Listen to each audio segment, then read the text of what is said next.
What? Yo. Yo, can you hear me? I can. How you doing, Marcus? I'm doing good. How are you?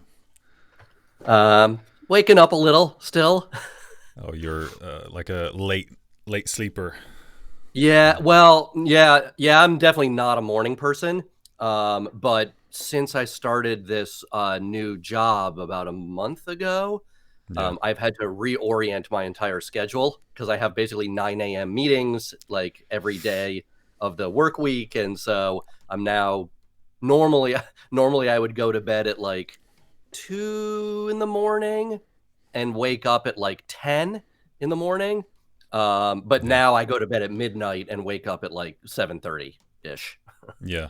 That's kind So of a it's been a little bit of an adjustment, just literally just sliding my entire schedule back 2 hours. And that later schedule has been my schedule for like 7 years or something. So yeah. it's been a little bit of adjustment to slide it back, but it's okay. Yeah. It's That's a pretty typical thing for creative people, to be like night owls yeah, yeah, I'm not a morning person by any means myself either, but I try not to because if I let my schedule kind of roll into the hours of the night, it becomes it's not good.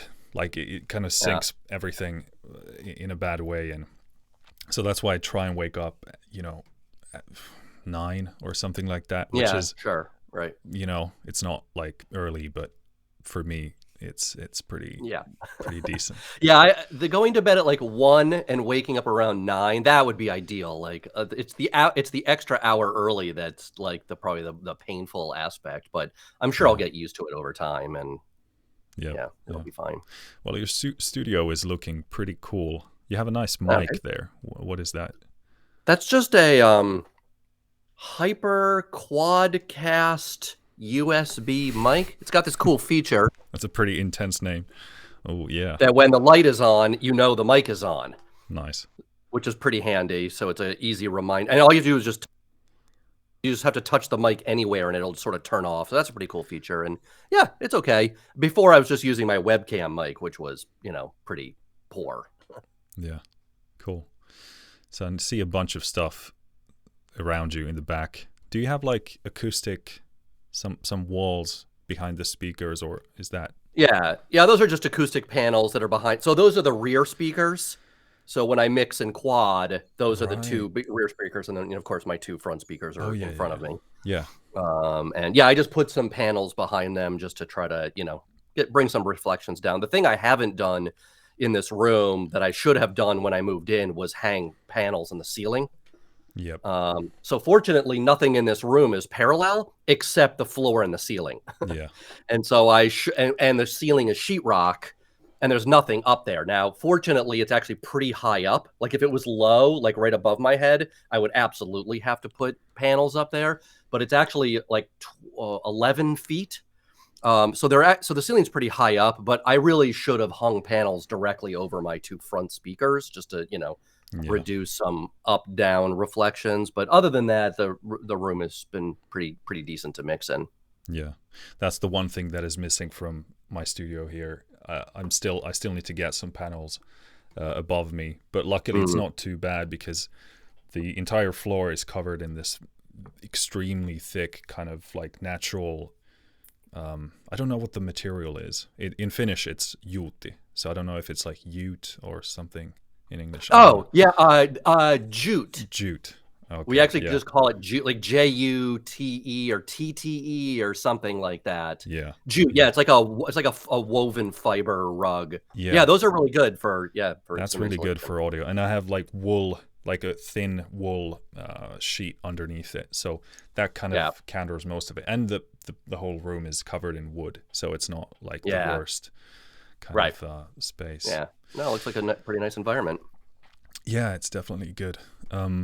So yeah, I mean, on the agenda, well, first of all, thanks for doing this. We are, Yeah, by for the way, sure. already recording. So Yeah, yeah, yeah. yeah, yeah, thanks for doing it. And I kind of wanted to have you be the first guest because you were really the first, I'd say, kind of, well, proper artist, but the artist, an artist that I really looked up to that I've worked with the Bloodthirsty song, and so it's really cool to have you here. I think there's a nice symbolic thing there for me as well when it comes to this podcast. But basically, the agenda is to kind of break down, your life, your career, some of your approaches, and hopefully some of that has some utility to other people. So, but just to give people a bit of a background in what you do. Obviously, you're perhaps the best known from your artist name, Symbion Project. Is that correct? Yeah, for some people. Some people would definitely have known me from Freezepop. Freezepop was definitely, I mean, I guess of all the sort of popular, the most popular I've ever gotten, that would have been through that synth pop band Freezepop. Yeah. But I left, I stopped doing Freezepop back in the late 2000s, like around 2009-ish. Although I'm still really great friends with them and have performed with them. I think as recently as 3 or 4 years ago, I performed with them. But yeah, it's sort of an even mixture between Symbion Project, which has been my sort of main musical endeavor since the mid 90s, and now. And then Freezepop was sort of a condensed 10-year period. Yeah. What was I going to say about that? Well, yeah, I mean, definitely if you're listening to this or watching, obviously go listen to some of that material so that you know what we're talking about on this episode. But I'd like to really start from kind of your early life, because I think artists really retain something from their childhood going into adulthood. So I was wondering if you could sort of give me a breakdown of kind of your childhood, I'd say. So were you born in Boston or No, I'm actually born in Phoenix, Arizona. Oh, okay. But I only lived there. My parents moved, I think, when I was like 4, so I don't remember anything from that at all. My dad was a manager of the Phoenix Symphony Orchestra. And so both my parents met at college, at music college. They went to a very tiny choir college called Westminster. And Westminster is on the Princeton campus in New Jersey. And they met there because they were both, well, I mean, basically they were there to study choral music. I don't know what exactly the career is. I mean, I guess some people go on to become professional choral singers and opera singers. But my mom ended up being a music teacher for her whole career. And my dad was started in orchestra management, which is why we were out in Phoenix. And then later on, he moved over into managing a community arts center, a theater there, and would bring musicals and plays and drama. And they had like a speaker series and things of that nature. So yeah, so I was born in Phoenix, but very quickly we moved to Columbus, Ohio, and then we ended up in Cleveland. And Cleveland, Ohio, which is right smack in the middle of the Midwest, was basically where my formative years were. That was, from the ages of 10 to 18 until I graduated from high school and went to college. So really, that's to me, right? That's when I sort of became, it's when you form your personality. I sort of became who I am. It's when I really started to have a passion for music and form the kind of music I wanted to listen to rather than just my parents' music. And so, yeah, so I really sort of equate when people ask, like, where am I from? Usually I tell them I'm from outside of Cleveland, right outside of Cleveland, Ohio. And then I ended up in Boston for college and stayed in Boston for over 2 decades where I had jobs there. And I'm out in Seattle now. But so yeah, so usually I answer like, oh, I'm from Cleveland is probably the easiest answer. Yeah, cool. So it's probably safe to say that you were quite surrounded by music growing up, and yeah, right. So right, both my parents were very musical. My mom is a fantastic piano player. She knows how to play pipe organ. She's an amazing sight reader. She can just sit down and put a pretty complicated piece of music in front of her and just start playing it, which is amazing to me because I can't do that at all. She also has perfect pitch. So I remember when I was taking piano lessons as a kid and I would miss a note, she would yell out the correct note I should have played, which really annoyed me because A, she was scolding me, but B, she knew the right note. She didn't even know the music. She would just be like, "Oh, that's a B flat. You should be playing it." So I don't have perfect pitch either. So Yeah. it was yeah. So I grew up in that whole musical world. In fact, my mom taught music at the school that I went to. So I went to a private school, which was K through 12, and I started there in second grade and went all the way through when I was a senior in high school. And I basically had her as my music teacher for probably 9 of those years, all the way through middle school and high school. She ran the choir department. I sang in musicals that she was either the director or the music director of. And so she was sort of there not only as my mom, but also as my music teacher. And then my dad ran this, arts center. And so arts were just a huge part of our life. Both my sister and I, we performed in musicals and plays. And Cleveland, while it's sort of a tiny city, has a world-class symphony orchestra. The Cleveland Orchestra, I don't know how it is now, but back in the 80s and 90s, the Cleveland Orchestra probably would have been maybe in the top 10 orchestras in the United States. Very, very world-renowned orchestra. And so we would often go and see operas and orchestra performances. They had a children's orchestra that was actually pretty phenomenal that we would go see. And so early on in my life, my parents started having me take lessons. I probably started piano lessons at maybe 5 or 6, something around there. And I took piano lessons for maybe about 10 or 11 years. I took cello lessons for a while, maybe only about 3 years. I can't play the cello at all anymore, although I wish I could because it's really one of my favorite instruments. It's certainly my favorite of the stringed instruments. And then I actually took pipe organ lessons from my mom for a couple years, which was really fun. I mean, as you know, I'm a huge fan of synthesizers. Since I'm surrounded by synthesizers, and the pipe organ really is the first synthesizer ever. And I was just that instrument holds a very special place in my heart. It's just so epic, right? It's gigantic, and there's multiple keyboards, and there's all these pipes everywhere, and all the pedals on the floor. And so I would actually go into a church that was in my hometown, and they would give me the key so I could go in when nobody was there, and I would just push all the pedals all the way forward, which means it's as loud as possible. And I learned sections of the toccata in fugue in D minor, which is the like din-a-noo, din-a-noo-noo-noo, there's sort of like epic organ piece, and it just has some amazingly sforzando, extremely loud moments in there, and it was just amazing. Like, it was pretty mind-blowing just to sort of be in this church all by myself and get to play this like pretty amazing instrument. Was really fantastic. Yeah, that's pretty. It's pretty. Yeah, go ahead. Sorry. No, yeah. So, I mean, yeah, music was basically everything. I did play a little sports, but I was not very good at it. I really liked tennis a lot. I played a lot of tennis. I mostly played tennis because then I could hang out with the girls' tennis team. So there was other incentive there other than playing tennis. So sports were not really a huge thing. I played a little soccer, football, and I did a little track and field. But our school didn't, in America, everything's about baseball and football and American football, and our school didn't have that because the school is really small. So I didn't really do much sports. So really, my whole life was music. Yeah.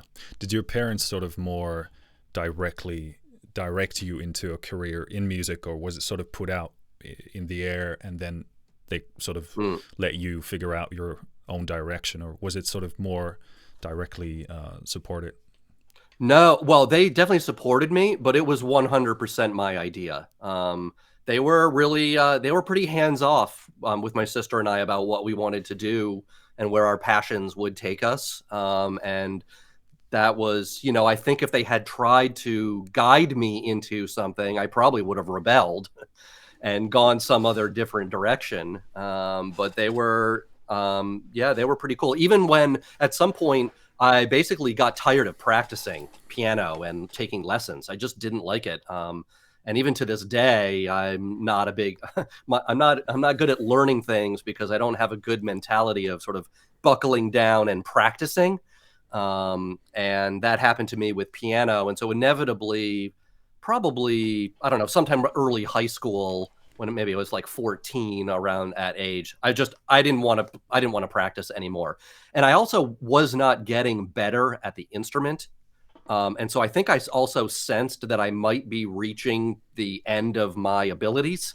I'm not a very good piano player. I'm adequate. I can memorize things really well, and so I could sit down and very quickly early on, like, learn the music, memorize it, never need the sheet music anymore, and just play these pieces from memory. And so I was good at that, but I was horrible at sight reading. And inevitably, to become a really good instrumentalist, you have to have all those different talents, be able to sight read and memorize and practice. And I wasn't in it I was never going to like turn that into a profession. And fortunately, my skills got to a point where they were good enough to make synth music, right? Where I didn't have to do really complicated two-hand parts and elaborate orchestrations and be able to play these things. Really, I moved into making music that was actually pretty simple comparatively. And so I got good enough keyboard skills that I could then go play shows, and I use guitars a lot. Actually, I see is that a guitar in the background you've got there? It is indeed. It's a Yeah. KX5. Yeah, so I'm a huge fan of guitar, and so actually, I was good enough that I could actually stand up and jump around and play keyboard while I'm flailing around on stage. But yeah, inevitably, I grew tired of it, and it was really actually right around the time that I got introduced to synthesizers, and so my mind was sort of blown. In fact, I remember I was taking cello lessons, and the lessons were upstairs from a music store. And so after my lessons were over, when I was waiting to get picked up, I would go down in the music store, and they had a couple synthesizers, and they had gotten a Yamaha DX7 FM synthesizer.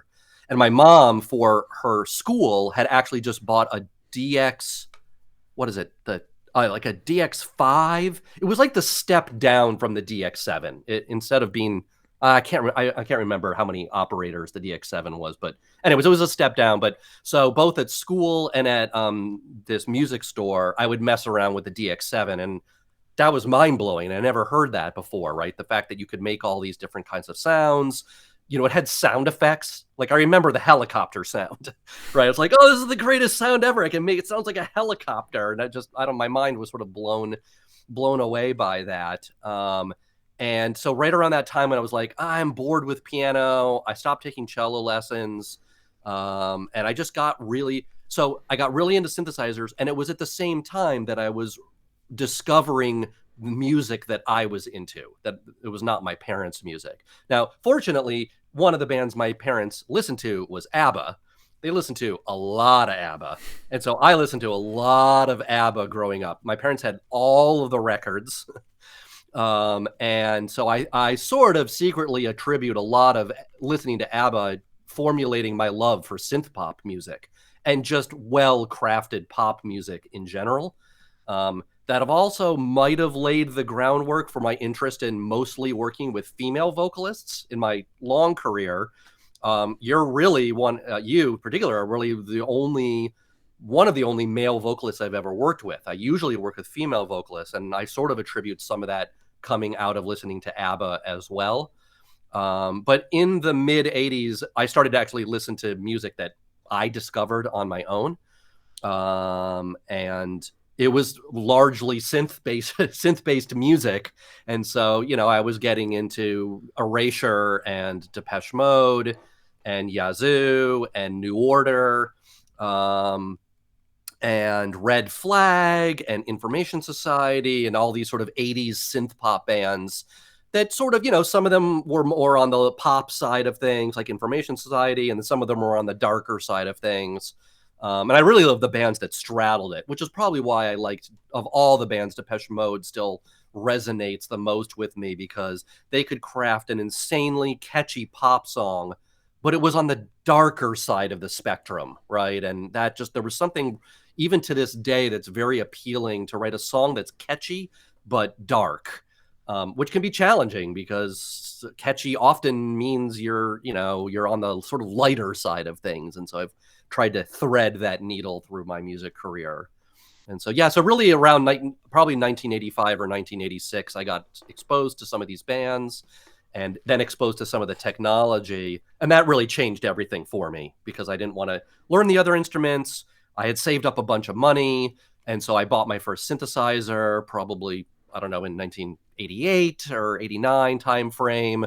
And so actually that decision for me was also very formative in that by that point, Yamaha had released a bunch of DX7s, like new versions, and they had gotten up to the one called the DX7 2FD with gray matter, which is a crazy name for a synthesizer. Gray matter was like it had an intelligent brain to it, or like maybe it had a sequencer, or it had something in it. But anyways, I was really enamored with that.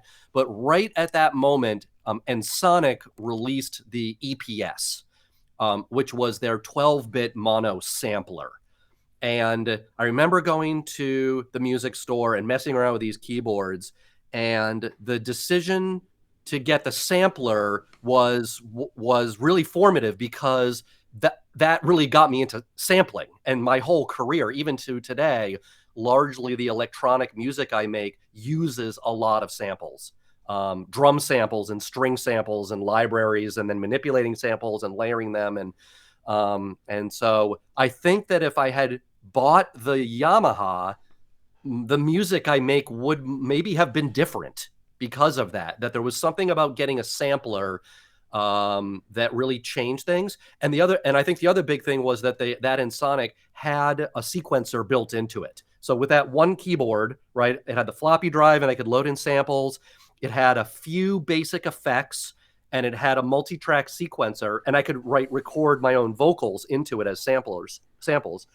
And that was huge because that allowed me to start writing music. And if I had bought a synthesizer that didn't have a built-in sequencer, I would have been just playing it live, and I would have had to join a band to actually be like, hey, I'm the keyboard in your band. Whereas with the Ensoniq, I could be the whole band, right? I could program the drums and the bass and the synths and then sing over it or find a singer. And so I think that one sort of technological decision that I made actually changed things quite a lot for me.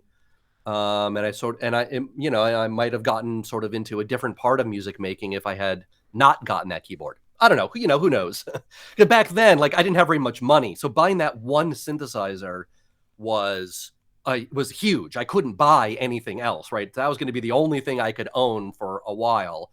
I think eventually I did finally get a drum machine, like a dedicated drum machine, and I think that was a Yamaha, one of those like DX11 or something like that had all the sliders, volume sliders and drum pads and stuff like that. But basically those two pieces of equipment were all I really had for quite a while. It's sort of my early formative songwriting time. Yeah.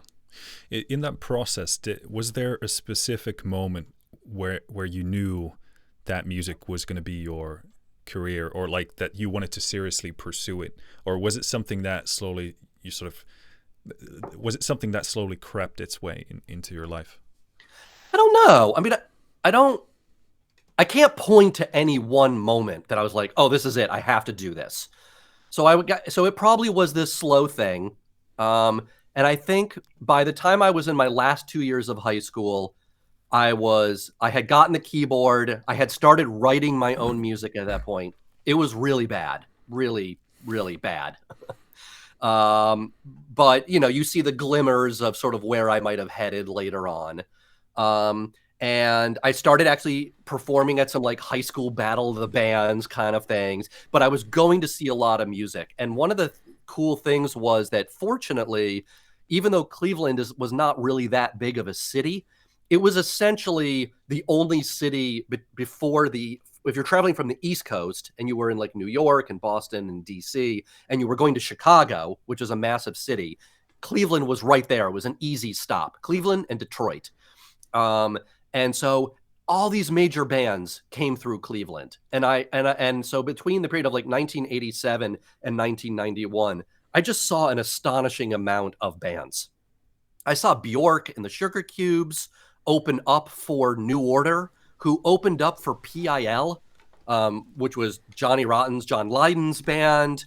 And so Bjork was probably like 18, 17, and there was nobody there because they were opening, and it was at this big outdoor arena, not like a stadium, but a sort of an amphitheater.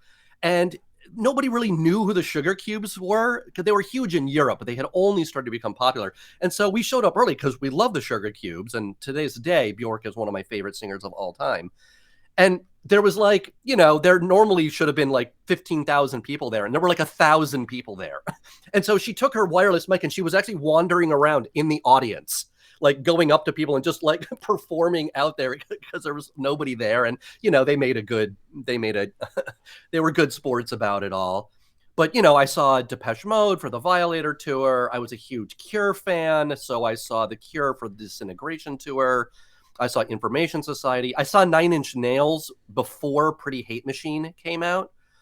So, because they are from Cleveland. Trent Reznor, well, he was from Pittsburgh, but moved to Cleveland and recorded all of Pretty Hate Machine at a recording studio in Cleveland. And in fact, he also worked at the music store in Parma, I believe, where I bought my first keyboard. So I like to think that maybe Trent Reznor sold me my Ensoniq EPS. I don't know if it's actually true, but you know, stories are never that true to be good stories. Yeah, it just looked different. What's that? He just looked different that time. So yeah.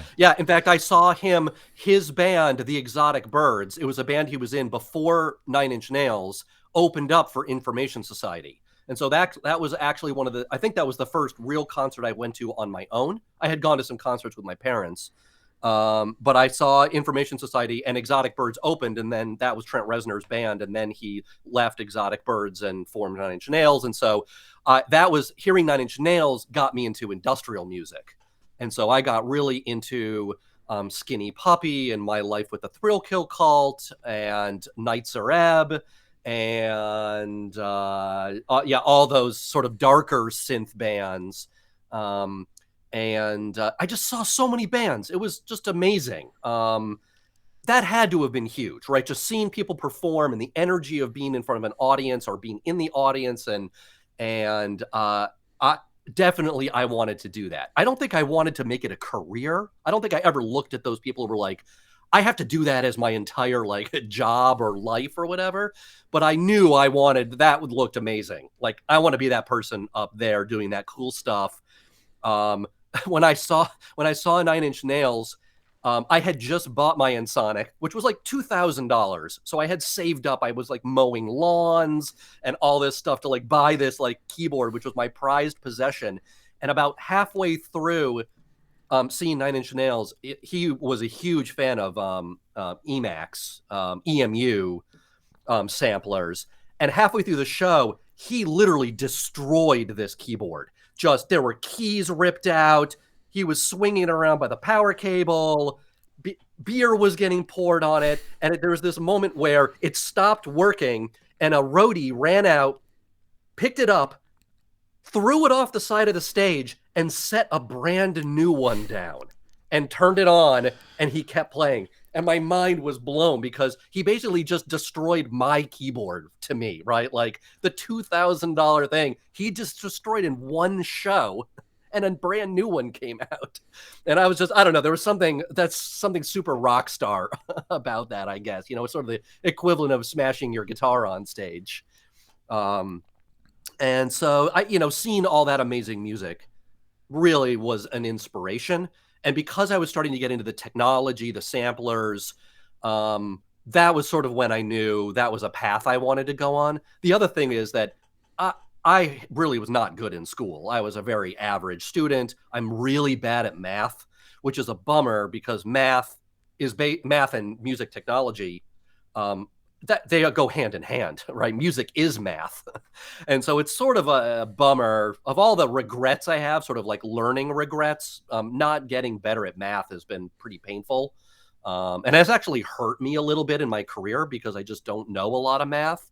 And so I think when I was just faced with like, well, I'm going to go to college because it was assumed I would go to college. I don't think there was anything else I would have done. Like, I never had aspirations of being a lawyer or a doctor or, a fireman or, I mean, astronaut would be cool. I mean, every kid wants to be an astronaut, but there you have to know a lot of math. So that wasn't going to happen. So I think part of going to music college, I went to Berklee College of Music in Boston. Part of that was just that it was like an easy way out for me. That was, I didn't really have any other options. So it was sort of the thing I loved and the thing I knew, and I didn't really know what else to do. So it just seemed like the right thing to do. And honestly, I did not know what I was going to do going into college. I didn't know what the outcome was going to be. I just knew that I was going to go there, and they had lots of synthesizers and they had a program to teach me about music technology. And I think that was enough for me.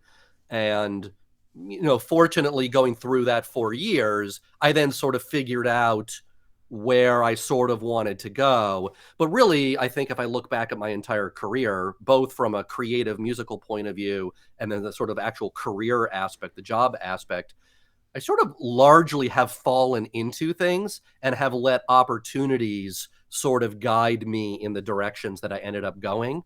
And there have been a few times where I was like, no, I need to go into this one area. And I explicitly tried hard to go into that area and make conscious decisions to like move in a direction. But largely, I just sort of like fell into a few things, and that sort of guided me where I am today. And of course, especially with music, a lot of it is, for me, it's all about collaborations.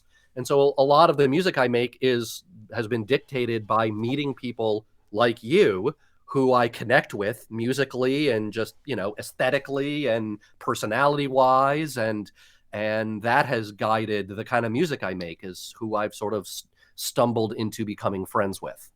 Yeah. Is there, when it comes to collaborations, are there specific qualities or, chemistry, or what is it that makes you want to collaborate with an artist? Are there any specific traits or... Yeah. Well, I mean, of course, there has to be sort of a shared love of a similar type of music, right? I've never gravitated towards working with heavy metal singers or, instrumentalists that were, I have nothing against guitar. In fact, I was in a band for quite a while with this amazing guitar and bass player, but we loved the same bands, and so aesthetically we were aligned. But that is just sort of has to be in place, right? So the conscious aspect of who I want to collaborate with, I think largely has come down to making sure that they are complementing the areas that I am not good at, or that I want to inhabit, but I know I can't inhabit. And that really the sum of the parts, right, is going to be greater, right? that the connection between the people who are collaborating is going to yield something that I could never do on my own. And it would force me to be open, or into being open and aware to things that I might not normally be into, bands I might not be into, or kinds of sounds I might not be into, or an emotional direction that I would never have thought of, right? They're basically, I want to be it's like very like a yin and yang sort of relationship, which really is the same thing you want when you're trying to find a romantic relationship or a friendship or your family, right? Like, you really want those things where you sort of come together and you create a whole that really complements everybody in that relationship, and everybody gets something amazing out of it, and they're all the same. And although, with music or any sort of creative partnership, it can get even more complicated, because things like friendship and romance can show up in your creative experiment also and derail things in magnificent ways. And so I've always said that actually, trying to be in a band is actually probably even harder than being in a relationship. Because there could be multiple people, for one, right? Like, you can be in a band with 3 other people, and usually you're not in a relationship with 4 people are not usually in a relationship. So the complexity of, the people's personalities and what they want to get out of it can not always be aligned. And so it's like trying to be in a really complicated relationship. And then I think then there's the whole singer instrumental aspect, which has been a huge thread of my songwriting over the years, which is I've sort of drifted back and forth between those 2 worlds, where at points in my life, I'm just really into instrumental music and I just want to go that route. And, one of the benefits about instrumental music is that I can just do it all myself, usually. And so there's no constraints, right? If I want to go fast, I can go fast. If I want to go slow, I can go slow. It has its own pace and its own feel. And then I want the opposite, which is I want to collaborate with somebody. And usually my collaborations end up being working with a singer like you or Melissa Kaplan or various singers that I've worked with over the years. Because musically, they will bring something else to my music and make my music better, because my music has lots of faults and flaws and areas where, it would be good to be pushed harder to try new things, or, all the things about collaboration. And then the other big thing is that I really love music with vocals, with lyrics, because unlike instrumental music, you can impart so much more emotion because the human voice is just so powerful and full of personality and character. And then you've got the lyrics and all the emotional weight that well-written lyrics can bring, right? It's actual poetry. To me, it elevates the art to a whole new level. And I am not a very good singer. And so I have been very fortunate to collaborate with, to me, some of those amazing singers I've ever heard, like as amazing or more amazing than my favorite bands. And I just feel incredibly fortunate to have had that opportunity to meet passionate, songwriters and singers who I can collaborate with. Because I can't do that. I've tried singing and I sing on a few songs here and there, and I inhabit this little area that I can do okay, but I can't stray out of that area, right? And a really good singer can sort of put themselves into these uncomfortable areas of, I don't know if uncomfortable is the right word, but right, they can get into areas that I just can't get to because I don't have the versatility or the range, or I'm too scared to try. And that, really, some of the best singers they can do that, right? They can go into something that would normally scare the hell out of a non-singer. And so I just really like that, because you end up with something really unique and unexpected melodically and from the lyrics. And so, a lot of my collaborations are looking for that person, especially somebody who is also a songwriter. I don't think I've ever really collaborated with a singer who was only a singer. Every singer has always been a songwriter. And I like that relationship because oftentimes, I mean, as you know, we've collaborated a fair amount now. It's very easy for me, and I'm sure you know this as well, right? Because you produce music and compose. You can get a kernel of a song from absolute nothing to pretty far along really fast. Now, it may not be great, but you can get there, especially when you make pop music, right? If you're making orchestral music or really complex music, it could take years and years to get there, because the music, you're writing a piece of music that's 20 minutes long and involves all this instrumentation and orchestration and arrangement and that. But, I make pop music. It's like 4 minutes long. So it's not rocket science. And so it's amazing how quickly you can go from nothing to something pretty decent. And then I've got this thing and I'm like, well, this is clearly a song that I would love to have a singer take on. And what I like is the process that when I work with somebody like you, I can pass along a song that's pretty fully arranged and fully orchestrated and pretty much ready to go. It's sort of, in my mind, it's like, just needs vocals. But what I love working about singers who are also songwriters is that they will then go ahead and rip my song apart. And sometimes it's from the choice of sounds. a lot of times it's like, hey, can we speed this up 3 BPM or 5 BPM? Like it would groove a little bit better. We need to lower it by a whole step because of my vocal range. But I have more to say. Can we extend this section? Can we shorten this section? Oh, wouldn't it be great if this thing came back at the end, right? And so the song that I thought was, 90% of the way to being completed, when I get to work with a singer-songwriter, the end result has been ripped apart and recontextualized and remixed, and it's for the better, right? And I like that. Whereas if I think I just worked with the singers who didn't bring the songwriting aspect, the song might not reach the level of complexity and nuance because there's nobody pushing back, right? And finding ways to, improve the song or find it, even just changing BPM by 10 BPM can take a song and give it the right groove. And when you're making it, you sort of get too close to the song and you don't want to change it and you get demoitis. I don't know. Is there a Finnish word for demoitis? I'd have to think about that. Probably not.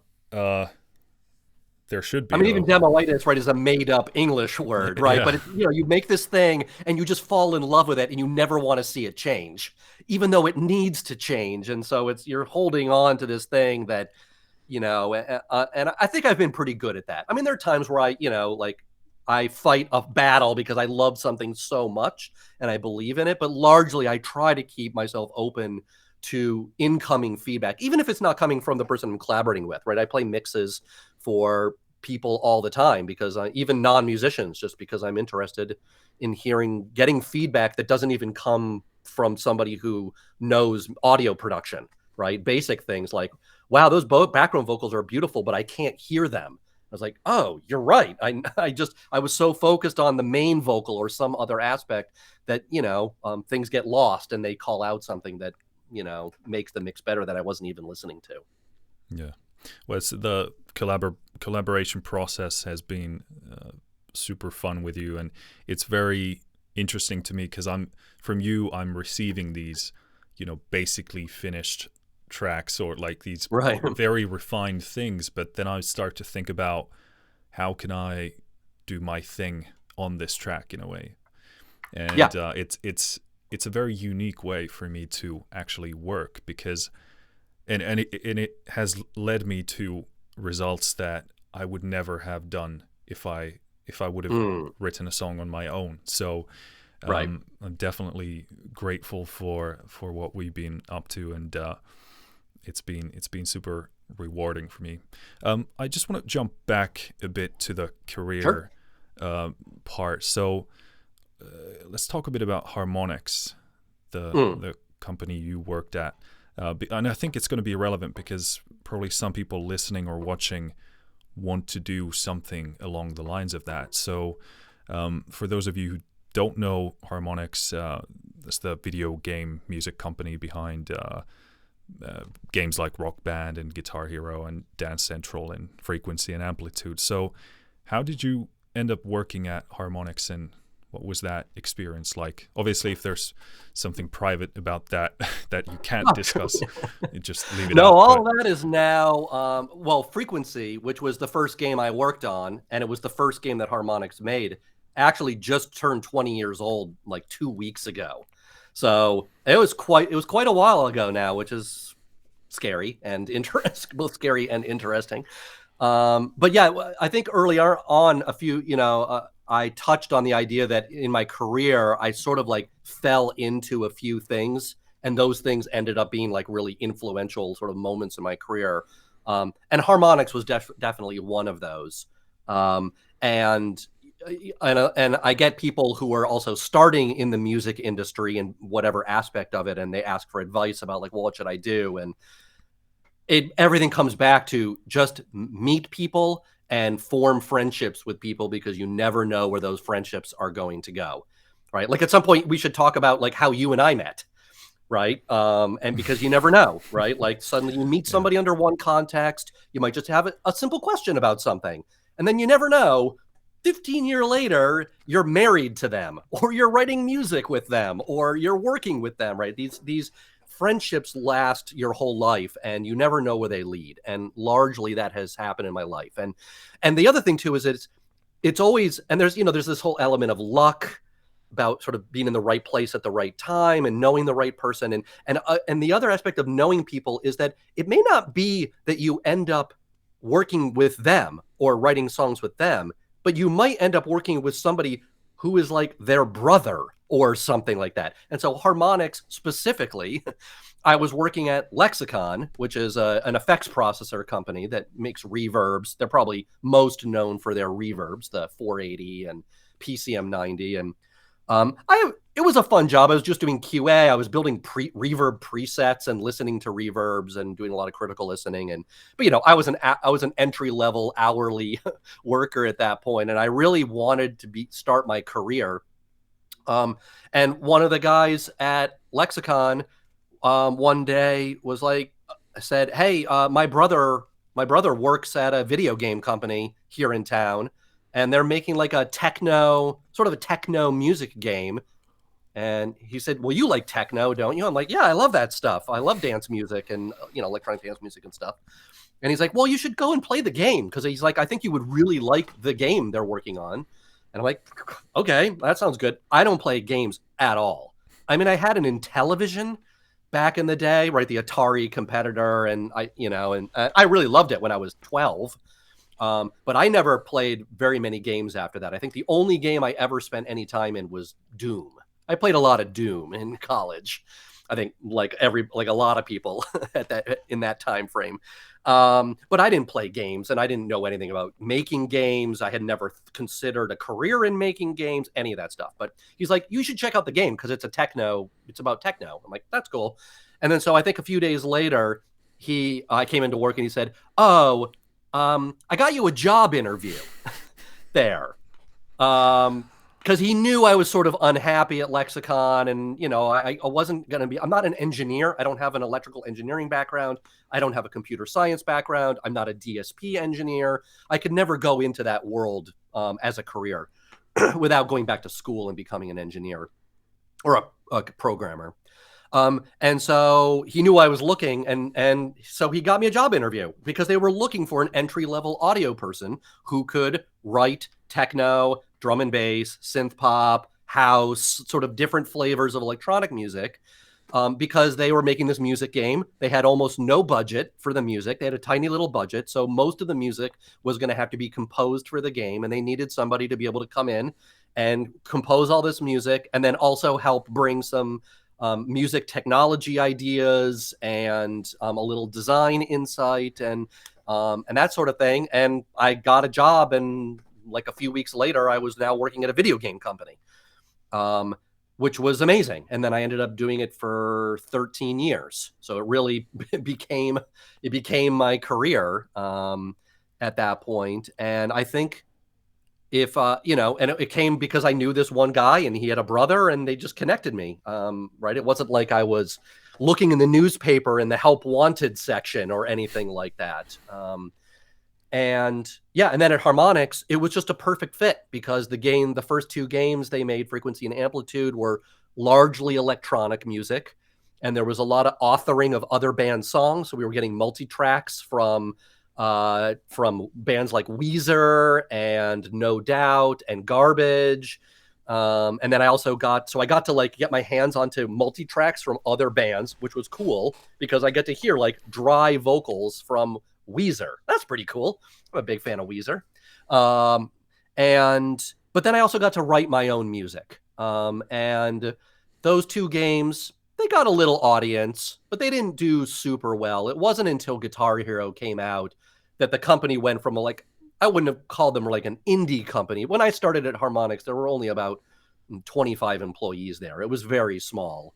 And by the time we were making Guitar Hero, I think we were maybe around 80 employees because we were working on two games simultaneously at that point. That was pretty amazing for a game company to get to the point where you could actually have two different teams working on two games. But then it was just, then Guitar Hero came out, and over the next year, that game became so massive, and Harmonix grew to, I don't know, as large as like 400 employees or something like that. It became really massive, and the company got bought by Viacom, which owned MTV. So we were sort of part of MTV Games. And so, but what the interesting aspect was that I've always had a lot of ambition, and have always been pretty confident enough to push myself forward into opportunities that I might not have been ready for. But I sort of equate it like jumping out of a plane. Like eventually you just sort of commit to doing it and you do it, and then you hang on and it's a wild ride. And I largely found that when I would put myself into these little new positions, it was a wild ride, but I could hang on pretty well and make it through it. And then a few years later, I could put myself out there again and go on another wild ride. And so I was able to go from sort of just an entry level audio, authoring person there, and composer, to becoming the audio director. And then I was managing a little team of like 4 or 5 audio people, and I got better at becoming a manager and a mentor and those aspects. And then I found an opportunity where I could lead a little prototype team. And so now I'm running a team of like 5 or 6 people, but instead of them all being audio people, 2 of them are programmers, and 1 of them is an artist, and 1 of them is a game designer, and 1 of them is an audio person. And I found that was fun, and I could actually have good conversations with all these different disciplines. And was like, oh, I'm actually pretty good at this. And then I moved from that to running a team, and now I have 100 people. I now have 20 engineers and 20 artists and 20 audio people and all these game designers, and now we're making larger and larger games. And so I, over a period of maybe only about 6 or 7 years, I went from entry level to essentially becoming a project lead, and running an entire game. And was the lead on Rock Band 2, and I worked on Rock Band 3 for quite a while, and then I moved over and ran the teams that made the Dance Central games, and that was crazy because then I was dealing with lawyers, PR people, MTV executives, Microsoft executives, and so I was sort of dealing with I was caught between the creative team and helping them creatively do cool stuff, and then this whole business thing of like legal and business, and it was, and that's where I actually found my limit. That when I started to have to deal with lawyers and business constraints and things like that, I got a little less interested. I mean, it was cool because you start making more money and that stuff, right? But it was at that point, for instance, like here's a good example of the trade-off. So when I started at Harmonix, I also started the band Freezepop. I had started Freezepop 1 year before I had joined Harmonix.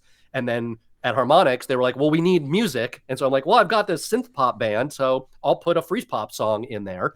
And it ended up being one of the really fun songs to play. It was one of the first songs in the game.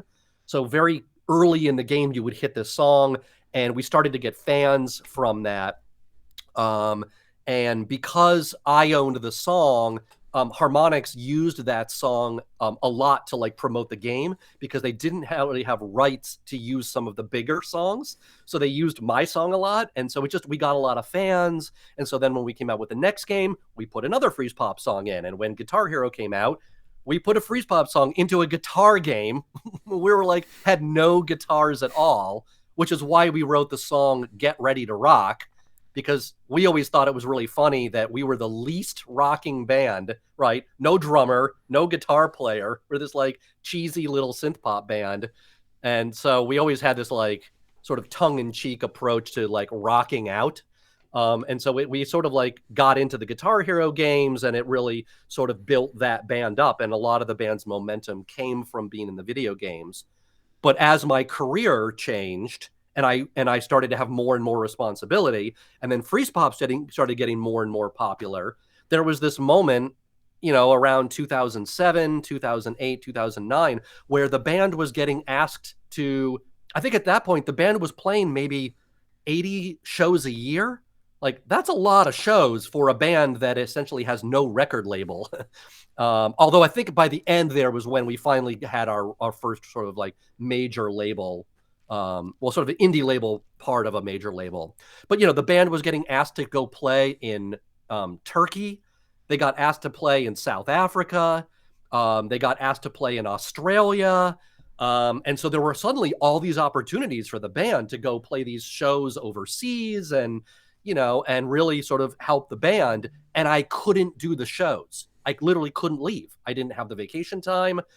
Harmonix was giving me some time off, so with no pay, they'd be like, well, if you want to go away for 2 weeks and play a bunch of shows, well, okay, you can go do it. We're not going to pay you, but you can go do it. But inevitably, I had so much responsibility at Harmonix, I couldn't do both things. And I literally quit the band because I felt like I was holding the band back, because I would say to them, I can't go play the show. I can't go play the show. The label would be like, when's the next album coming out? And I would be like, 2 years from now? I don't know. Like, all of our albums took essentially 4 years between every album. And the label, they want an album once a year, right? Or once every 18 months, right? Because labels are on this cycle of make an album, tour for 1 year, take 2 months off, make another album, tour for a year, right? That's what they like, is that burnout cycle of touring. And I couldn't do that. And so I actually left the band. And it was heartbreaking, right? I love that band and it was so much fun. And fortunately, I've been able to perform with them over the years here and there. And so I still get those moments of joy from getting to perform with my friends and things like that. But, I had a conscious decision where I had to literally choose between my career and my band. And I chose the career. And I have no idea if that was a good or bad decision. I've been able to continue to make music since then. And my career has gone into some other interesting avenues. So it probably was the right decision. Being in a band is a lot of times is like being a sports player, right? You have to put your whole body into it, but at some point you just can't do it anymore. And only sort of a rarefied group of bands can make the transition to being like in a band for your entire life. But and Freezepop was never really going to get there, right? Like, it was never going to get to the point where the three of us could quit all of our jobs, and make a decent life for all three of us from selling and making music with a cheesy little synth pop band. So yeah, it was sort of a conscious decision to do that, for better or for worse. Yeah. So you're now the director of product development at THX? Yes. Yeah. Yes. Which is brand new. Brand new info. Literally within the last month. Yeah. And again, congrats on that. It's sounds super cool.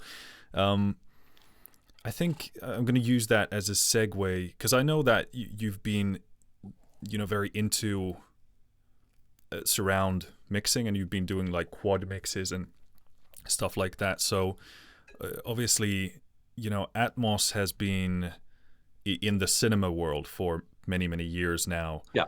And it seems like Apple is sort of pushing just, artist or band music into the Atmos realm as well. So I was sort of interested in hearing where you think that whole thing is going, sort of maybe artistically speaking. Obviously, a bunch of that stuff is probably something you need to and want to keep to yourself from, THX's part. But sure, yeah. It's pretty fascinating. And it's relatively new for me. I went to Microsoft for a short period of time, excuse me, about, I don't know, 7 or 8 years ago, and worked on HoloLens, which is their wearable holographic computer. And I had also gotten in, that was when VR was starting to become, Oculus had started, and there were demo units out there, and then the Rift got released. And so I was becoming more aware of HoloLens, which is sort of mixed reality, where you can see the real world, but you can see a virtual world overlaid onto it. And then virtual reality, where you're fully in a virtual world, and then AR, where you're using a device to look in these, right? It's basically all these like virtual overlays to the real world. And one thing that became really apparent quickly was those experiences are incredibly immersive, and largely the person who is doing the experience has headphones on. And now a lot of these devices have speakers on them, but the speakers are not really that great, right? They don't have a lot of bass. That's the main thing. They're like these, tiny little drivers. It's like mounting cell phone speakers over your ears. But so largely people have headphones on. And the minute you have headphones on, you can get into the world of just delivering high quality audio. But stereo audio has this weird, works great for speakers because the speakers are in a room of a real acoustic space and they're reacting to the walls and the clothing and the furniture, and they can sound really great. And they give you that width and a nice sound stage. But the minute you play audio in stereo with headphones on, it's an odd experience. Sometimes it can be great, right? It can be, I love listening with headphones. It can be really, well, if you close your eyes, it can be, I don't know, it can be really powerful, sometimes even more powerful than speakers, because you can close your eyes and really just go into this little bubble, this musical bubble. But it's also odd because it's right here, right? So when somebody's singing in headphones, it has this like asthma quality where they're like whispering right in your ear. And it can be both interesting, but it can also be a little distracting. And that with VR and HoloLens and those products, you're going into a new world, but it's a virtual world. And so there's this cool opportunity to suddenly do things with spatial audio that you would not normally do when you're just mixing music, right? You can create a sound and you can put it out into space, and it really feels like that sound is coming from right there. And it's different than speakers because you see the speakers, and when you listen to music, like, well, yeah, the music's coming from right there. But in VR, you can ground this object, this virtual object, with a visual in space, and I don't know, it triggers something in your brain that is really magical, because I think the same thing happens right when you watch a movie that has CGI, and the CGI is so good that you don't even know it's CGI. Well, you do, because it's doing it looks like something, or is doing something on screen that a human or a real object can't do, but it looks so real and it's tricking your brain. I think humans like that. There's something chemically, it does something chemically to us, and I don't know if it's like endorphins or what the right chemical is, but it's really magical, and I like that, because you can sort of defy reality but ground somebody in an experience that still feels magical but real. I don't know. There's something about that I really like. And so I started mixing surround music just because I liked the immersiveness of it. But the problem with surround music is you need speakers, right? You need 4 or 5 or 14 or whatever the number of speakers is around you to do that. And that basically is impossible for most people. I mean, recording studios can do it and movie theaters can do it. And so this world of spatial audio where you can do binaural audio and still have it feel like you're in a world where things are around you in 360 degrees is really interesting to me. And a lot of the technology started decades ago. Ambisonic is a pretty old technology, as a way of capturing a surround environment and reproducing it. But what's really interesting is that within the last 10 years with AR and VR, this is really all that technology, which largely sat dormant, has come back and is really being innovated on rapidly by lots of companies. And lots of really smart academic people who are looking, more closely into understanding how the ears work, how the human brain works, how we perceive reality, what you can do in the world of psychoacoustics to trick yourself, right? I'm fascinated by optical illusions, visual, right? Because you can do these things to your eyes, and it's crazy, but you can do the same things to your ears through psychoacoustics. And what I like about that is that there's a spectrum you can do with that. You can try to reproduce reality, right? I'm going to create a real spatial audio experience where it really sounds like the thing is over here and up here, and I'm on a stage and there's a quartet around me singing, or you can go the other side, which is, this is just another tool that I could use to do something that's full of trickery and and audio magic, so that things are spinning around me or moving, and I like that stuff because that falls into the sort of domain of sound design and experimentation, and I like that stuff, like, because I come from a background of synthesizers, right? Clearly, I like a world where things are faked and I want to hear sounds I've never heard before. And so spatial audio also encompasses audio production technology that can do things that I've also never heard before. Of course, it doesn't sound real, but that's what I like. I want to create things that don't sound real. I want to create things that sound like something you maybe have never heard before. And so spatial audio techniques, various kinds of plugins or techniques, you can apply those things to normal audio production and start to do some really interesting things to them. So I'm mostly enamored in how the tools can be used to do more experimental things, so that when you do listen on headphones, you are getting a different experience. You're not just trying to reproduce virtual speakers in a room. You're actually trying to put somebody into a new world, take them out of their world. Because largely, I believe that music is and like a lot of art is escapism, right? You're trying to let somebody leave the doldrums of their current world and briefly enter a new world that has some like magic and unexpectedness to it, and let them enjoy that. And then they can, that refreshes them. So when they go back in the real world, they can deal with it. And so with spatial audio, I just think there's an opportunity to do some really interesting things that you can't do with speakers, and that you can do with headphones.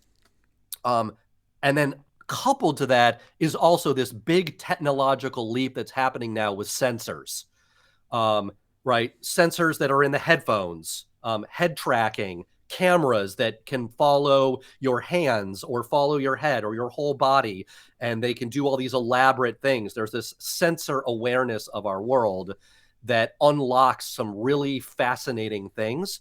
And the sensors have been around for a while, but right now at this moment, the sensors are finally small enough, cheap enough, efficient enough from a battery point of view, efficient enough from a thermal point of view, that these little sensors can go everywhere. And whereas 5 years ago, they couldn't, right? Like 5 years ago, you couldn't really have, a VR headset that there we go. You couldn't have a VR headset that could run on its own. You had to plug it into a PC because the PC was generating all the graphics and doing all the processing. It would just send it to the screens. But now you don't need a PC. You can just put it on your head. It's a little heavy and a little uncomfortable, but that's going to get better, right? And so there's this technological moment that's happening now where sensors and this stuff is getting cheaper and smaller and lightweight, and the batteries last longer, and it unlocks a bunch of stuff. Because the minute technology is aware of our bodies, you can do things sensory things with that information that you couldn't do without having that information. So for instance, like spatial audio largely has to be done with headphones, right? Because the headphones are right here. And when you move your head around, the headphones stay here, right? They do not move. Whereas in a real world with speakers, now I'm independent. When I move, the speakers are still over there, right? They move around. And when I move around, my ears perceive that change. And so you can't really do binaural audio with speakers because it requires a fixed relationship between the sound sources and your ears. And so if I got my head right here and I play the spatial audio mix and I don't move my head literally at all, you can sort of get a similar spatial audio experience, although the speakers really need to be like here and here, not here and here. But the minute you move your head, it collapses back down to mono, or it just has weird, phase issues. But the minute you have a camera that can see where your head is, the camera can say, well, okay, the head is here, now it's here, now it's here. And it can tell the speakers, oh, you need to adjust the spatial audio mix because the head is moving in the environment. And now you can start to reproduce what would have been a headphone experience on speakers. But it requires the sensor, right? It requires a camera or head tracking or that kind of thing to do it. And so I think we're right at the beginning of this really interesting moment where this sensory awareness will unlock the technology to do some really interesting things that it was very limited. Even just as recently as a few years ago, you couldn't do those things outside of like an anechoic chamber and an academic environment, right? Getting somebody to do a speaker-based spatial audio in their house would be impossible.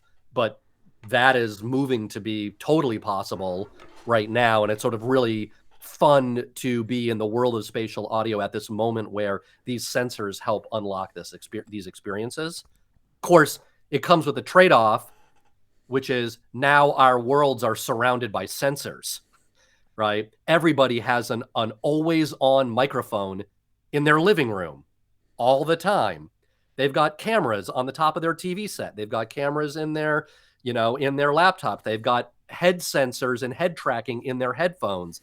They have geo-sensing technology everywhere they go. And, all the privacy aspects of all this. And then the security aspects of having all this interconnected hardware, has its own problems. And, at some point, there will be people like I won't ever get an Alexa or, one of those always on speakers. I don't want a microphone in my living room listening to me. I just don't do it. In fact, when I worked at Harmonix and we were making Dance Central, that means you had a Kinect camera, which had like 4 microphones and an RGB camera and a depth sensing camera pointed at you, sitting on the couch all the time. And it was weird. And it's still weird when I go to people's houses where, there's cameras basically everywhere. But the trade-off is you can do cool stuff with it from a technology point of view. So I guess I'm old enough that I have a little bit of a Luddite in me, where I have some anti-technology streaks in me that are really weird, because I am largely, everything I do is like firmly in the world of pretty advanced technology. Talking about spatial audio experiences in stereo, you have this song called Exercise in Futility, which is one of my favorite songs of all time, period. But they're in the middle before there's kind of like a breakdown. There's an instrumental section there. Yeah. Okay. And in between there, in the middle, and this might be a complete miss because maybe you don't know what I'm talking about, but there is this kind of whoop sounding sound, which feels like if you're listening on stereo speakers, it feels like it's drilling through your head, like literally from one side to the other. I don't know if you know what I'm talking about, but I've played that section to so many people and say, sit there, just listen to the music and then just watch what happens when the whoop sound goes through their head, and they're like, what the fuck was that? On speakers, right? Not even on headphones. No, speakers specifically. Speakers. Yeah. Do you know what I'm referring to, and how did you achieve that? Because I've never heard anything like that in my life. I don't know what you're talking about, but but I do know that occasionally I throw specific instruments completely out of phase.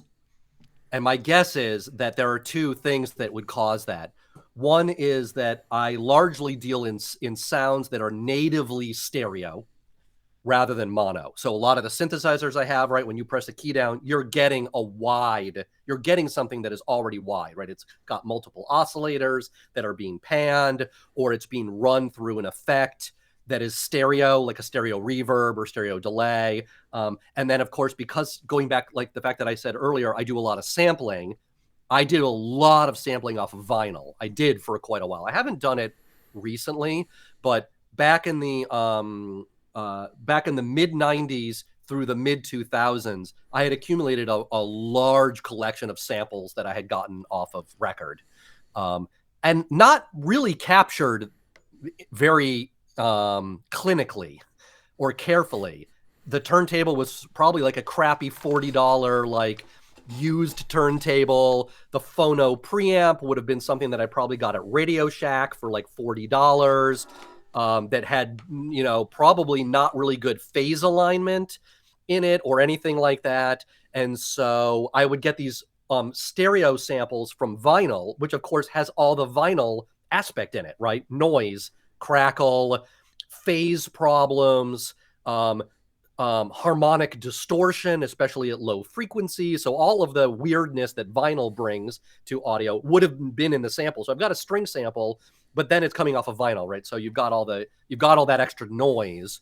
And there are times where every now and then I will take a sound, and which is stereo, and I will flip it out of phase, right? So now the right channel has been inverted and the left channel is fine, or vice versa.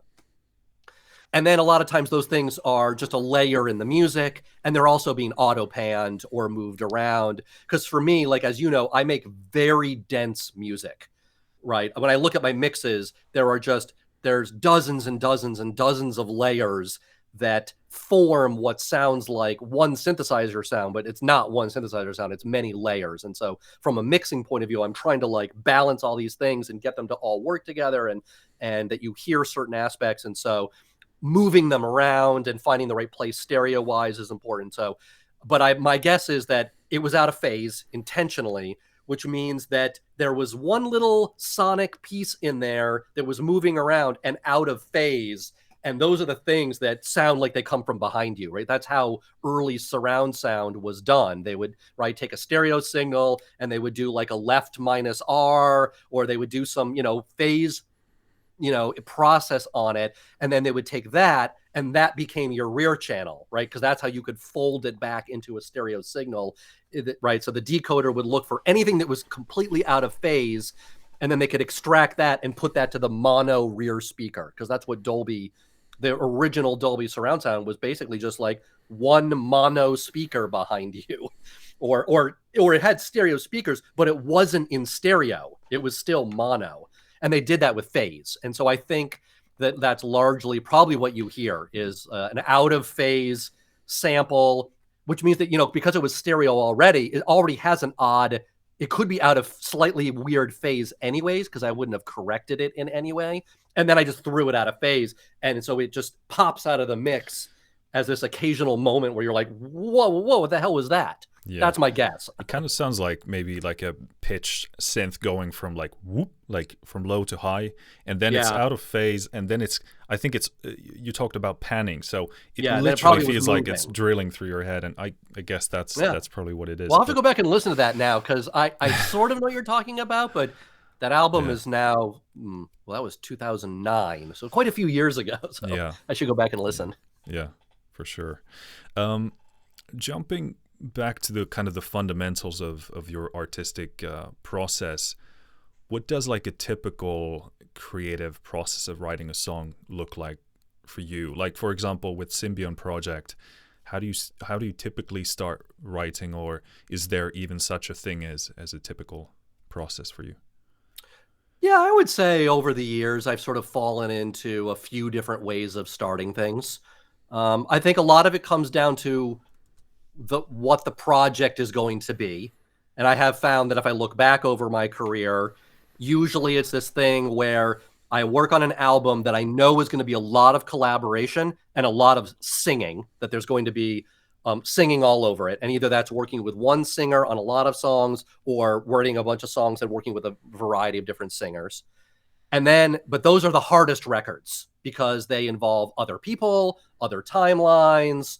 The songs go through a lot more iterations because there are people involved, and that usually when I complete one of those, I'm like, whew, that was intense and lengthy. I'm ready to do something that was much easier. I'm going to do an ambient record, no drums, and a lot of it is the no drums or no drums. I end up spending a lot of time doing drum programming, and so but that can wear you out after a while. And so I definitely was like, I'll do an album with vocals and drums. Now I'm going to do like a techno, sort of techno dance type thing. And then I'll be like, oh, I'm tired of programming drums. Now I'm going to do an ambient record.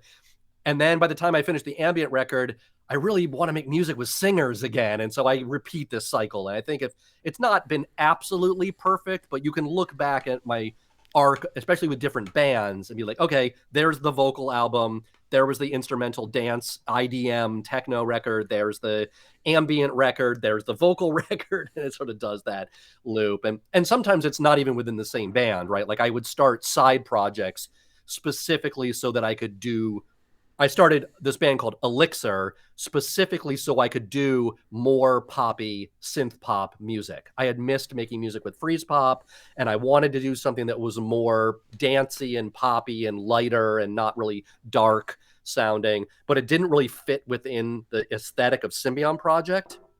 And so I was like, well, I'll just come up with a new moniker. It'll be easier to sort of put that out under these different monikers. And so, so it's sort of the process, the beginning, the inception process really is, what is the album going to be?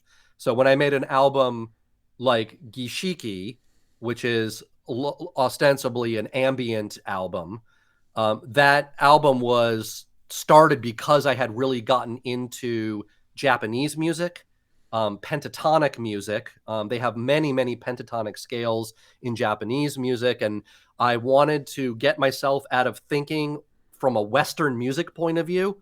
I wanted to make music that wasn't necessarily always in 4/4. I wanted to get away from quantization. And so I sort of like, well, I'm going to make a record that uses like all these cool pentatonic scales, and I can move away from a lot of heavily quantized things, and it's more organic and ambient, and there's no drums, so I don't have to do drum programming.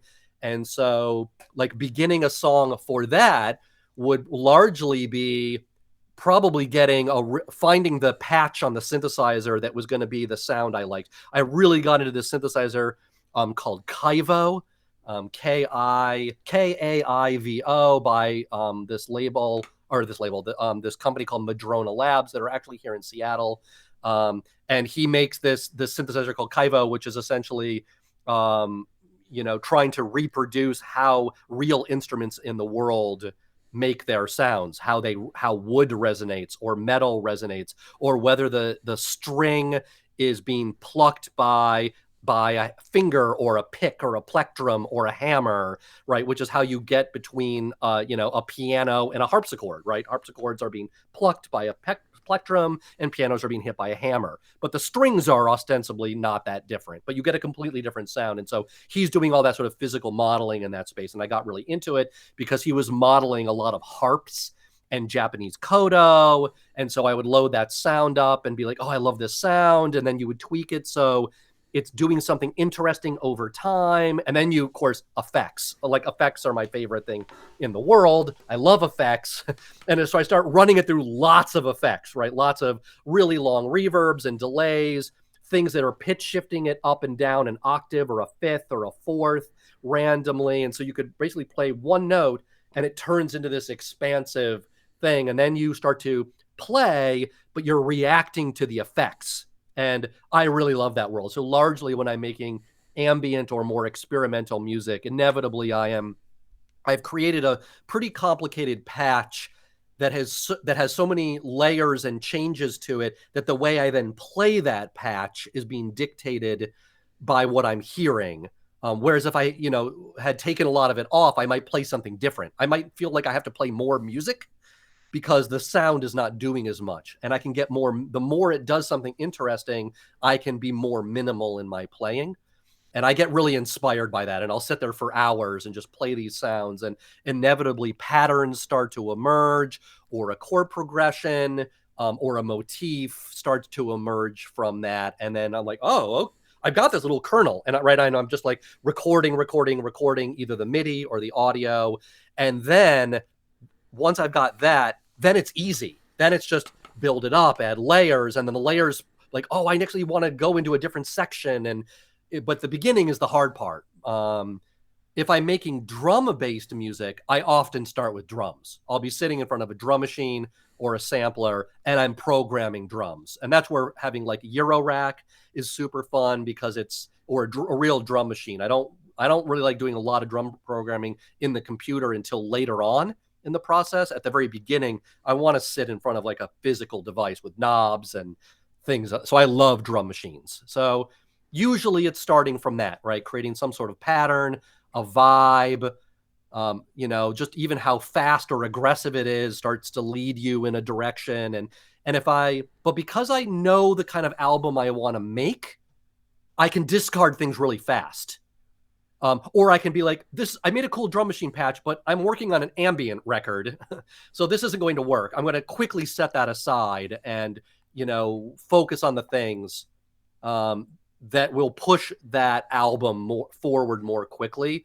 I don't want to be distracted by trying to work on synth pop and ambient music and instrumental techno all at the same time.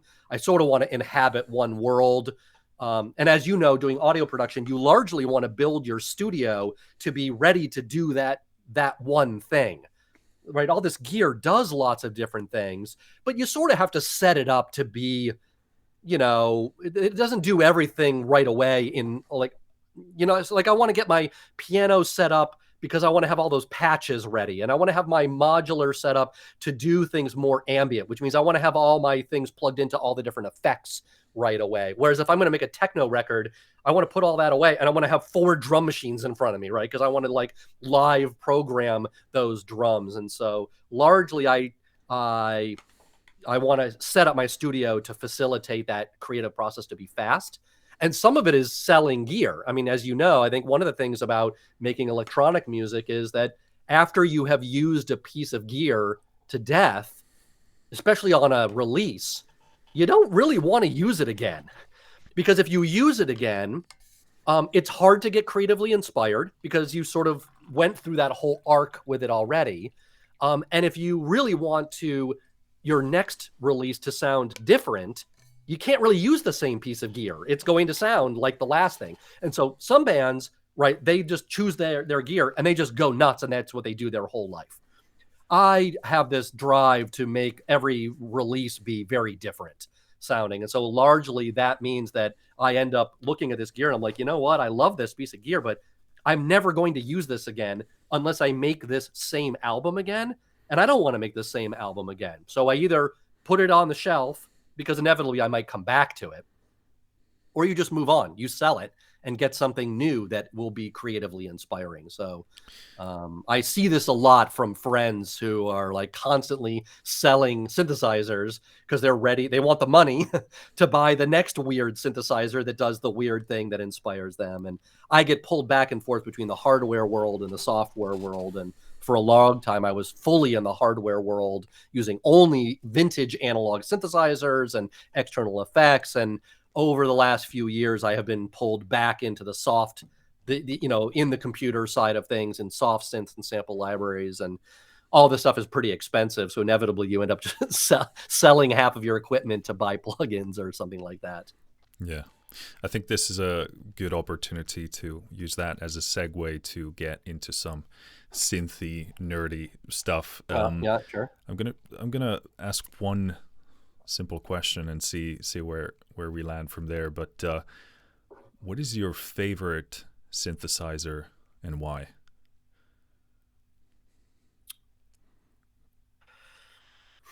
The silence. Because I know that's a really hard question. But it's unfair. It's almost like I would need to break it up into like a couple of subcategories. Fair enough. But if it's an analog synthesizer, it would probably be the Alesis Andromeda. Yes. That's my long-term crush of a synth. I've never played it, but I just like the first time I saw it, I was like, I don't know, it's just like something magical about it. And when I got into it, it was before the whole vintage synthesizer thing had started. I think I got an Andromeda back in probably 2004 timeframe. I think it came out in 2001 or 2002, Alesis, and they released it for quite a few years. And I had no other analog synthesizers at that point. I think that was it. Back in the day, I owned a Sequential Circuits Prophet 600 for quite a while, and I think I had an OBX for a while, but I was never really bitten by the vintage analog synthesizer. But at some point I was like, I want something in the analog domain, and I was just blown. It was so powerful, right? I mean, it was 32 oscillators, and it had a LFO for every single voice, and it had built-in effects. It had analog distortion built into it, which was really amazing. So you didn't need like an external pedal to do that stuff. It had an amazing arpeggiator built into it, and it had the ribbon controller. And I had never had a synthesizer that had a ribbon controller, so I really just liked the expressivity of that. Super ugly. One of the ugliest synthesizers, one of the worst user interfaces ever, right? Like if you look at the Andromeda compared to an early Roland synthesizer where everything is very clearly laid out left to right, the signal flow is obvious. There's less knobs, right? The Andromeda's just got a million knobs with a tiny little screen. So you had to deal with a tiny little screen, whereas, vintage analog synthesizers, there's no screen, right? It's one knob, one job. But, the Andromeda, you had to ultimately get into the screens a little bit. And so super ugly, super hard to use.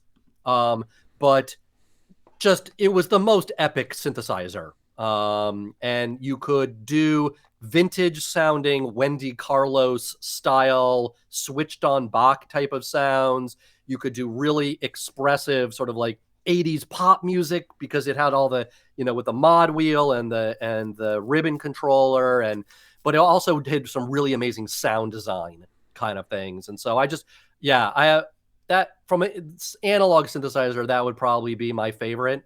But what's great, and I actually, I did an entire album that only used that synthesizer only, because I was not using it. It was sort of sitting in the studio, and I would using a little bit on Freezepop.